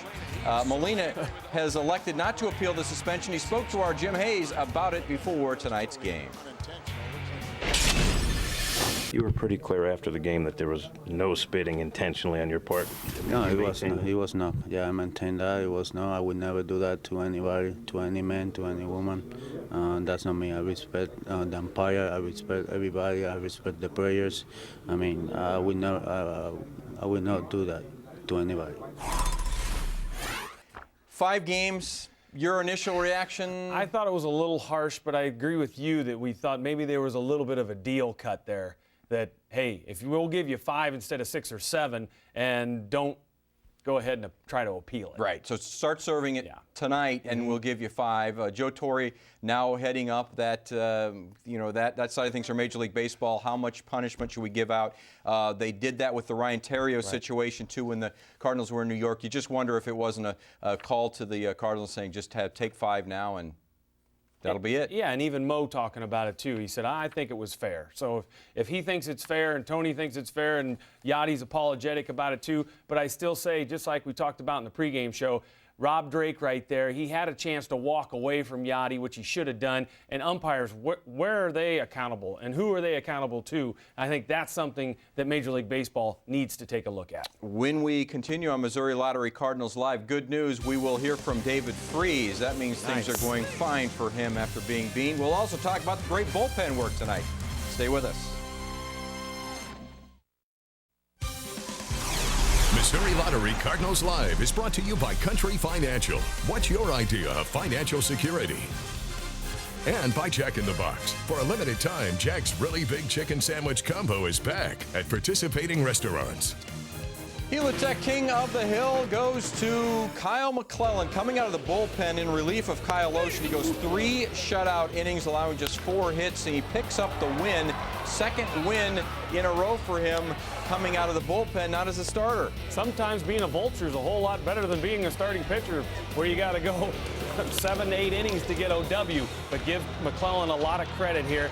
He came in and shut the door and stopped that Florida Marlins offense and gave our offense an opportunity to score some runs. Bullpen's been pretty good, Pat. It certainly has. Since the trade July 27th that bolstered the bullpen, including moving Kyle McClellan into the pen from the starting rotation. At 30 innings pitched, an earned run average of 2.10, 29, just 1 home run allowed is all, an opponent's batting average of 254. And look at the strikeouts to walks, and that's what you need the bullpen to do, Cal. You got to get in there and you've got to throw strikes. And one of those guys in that bullpen, inherited runners, 1 for 17. Jason Mott was at 1.14 for 29 in inherited runner scoring, and now recently, the last 20, only 3 have scored. 18 appearances where he's only allowed 1 unearned run, and that's just one guy in the bullpen. That's just one of them, and the bullpen itself has just been terrific, and that was what the trade was mainly about. Of course, you get Edwin Jackson as well, but that was what that trade was mainly about, bolstering the bullpen. Kyle McClellan in the bullpen now, but tonight we're going to look at our Don Brown deal of the game, and it was his ability. Going 3 innings certainly helps, but to use all of his pitches, not just a couple like you might use as a bullpenner. The advantage of Kyle McClellan, and in our Don Brown deal tonight, we take a look at Kyle McClellan using all his pitches, his 4 pitches as a starter, but that he uses as a starter as a reliever tonight. And you can see right here to Emilio Bonifacio, the first pitch, fastball he gets ahead, he throws a nasty 83-mile-an-hour changeup that looks like the heater, and then he comes back to that devastating 12-6. That's in the 4th inning. 3 pitches, go sit down. In the 5th inning against Logan Morrison, he starts off once again with the heater away, picks up the strike, comes back with a little cutter slider that Morrison thinks is a fastball, so he leaves it alone. And then there's that, another 3-pitch at bat, a 73-mile-an-hour, 12-6 curveball that they just do not want to swing at. And in his 3 innings, this is why we say he used his pitches like a starter in his relief role. 13 fastballs, 12 curveballs because it was so nasty tonight, 6 sliders used, and that changeup used at the right time when guys were looking for the heater. They were swinging and missing that changeup. That is how a starter's pitches would be used, and those percentages. If Kyle does that, and when he needs to go 3 or 4 innings out of the bullpen, he's going to be very effective. That curveball, Pat, has just been devastating. Certainly has. Let's talk Kyle Loesch real quick, and your thoughts about where he is. Just 1 win in the last month. His ERA is about 6 over that time frame as well. Tony La Russa said he didn't complain about the finger irritation that got him a couple of weeks ago, but you've got to wonder if he's totally healthy at this point. I think he is, because he's not complaining about anything, and not that he's a complainer, not at all. He's gone through so many things, the big nasty surgery he had on his arm, but he just was up in the zone, and when he had the ball down, he seemed to be out over the plate. And that pitch to Infante early on in the ball game, sometimes that happens early in a ball game. Those things, the pitches are up, and then you kind of recover. It just seemed like he could not quite recover. And like I said, when he gets the ball down right there, it's hit on the ground hard. It certainly was. Everything was hit hard tonight off of Kyle Loesch, unfortunately. And you look at what Kyle Loesch has done since 2008 in his career, and the dog days of summer really getting to him as far as his record goes in August and October through October. Nothing like it is in the first few months of the season. His earned run average is a couple of runs basically higher as well, and so you wonder why that is. He gets off to terrific starts. We saw that again this year. But because he's healthy, and because his stuff is good, I think he has a chance to mentally get over this hurdle and get back to Loesch earlier in the year. Hope to see that very soon for him and for the Cardinals' rotation's sake. Missouri Lottery Cardinals Live continues. We'll hear from David Freese about this nasty beating coming up a bit later on. Stay with us.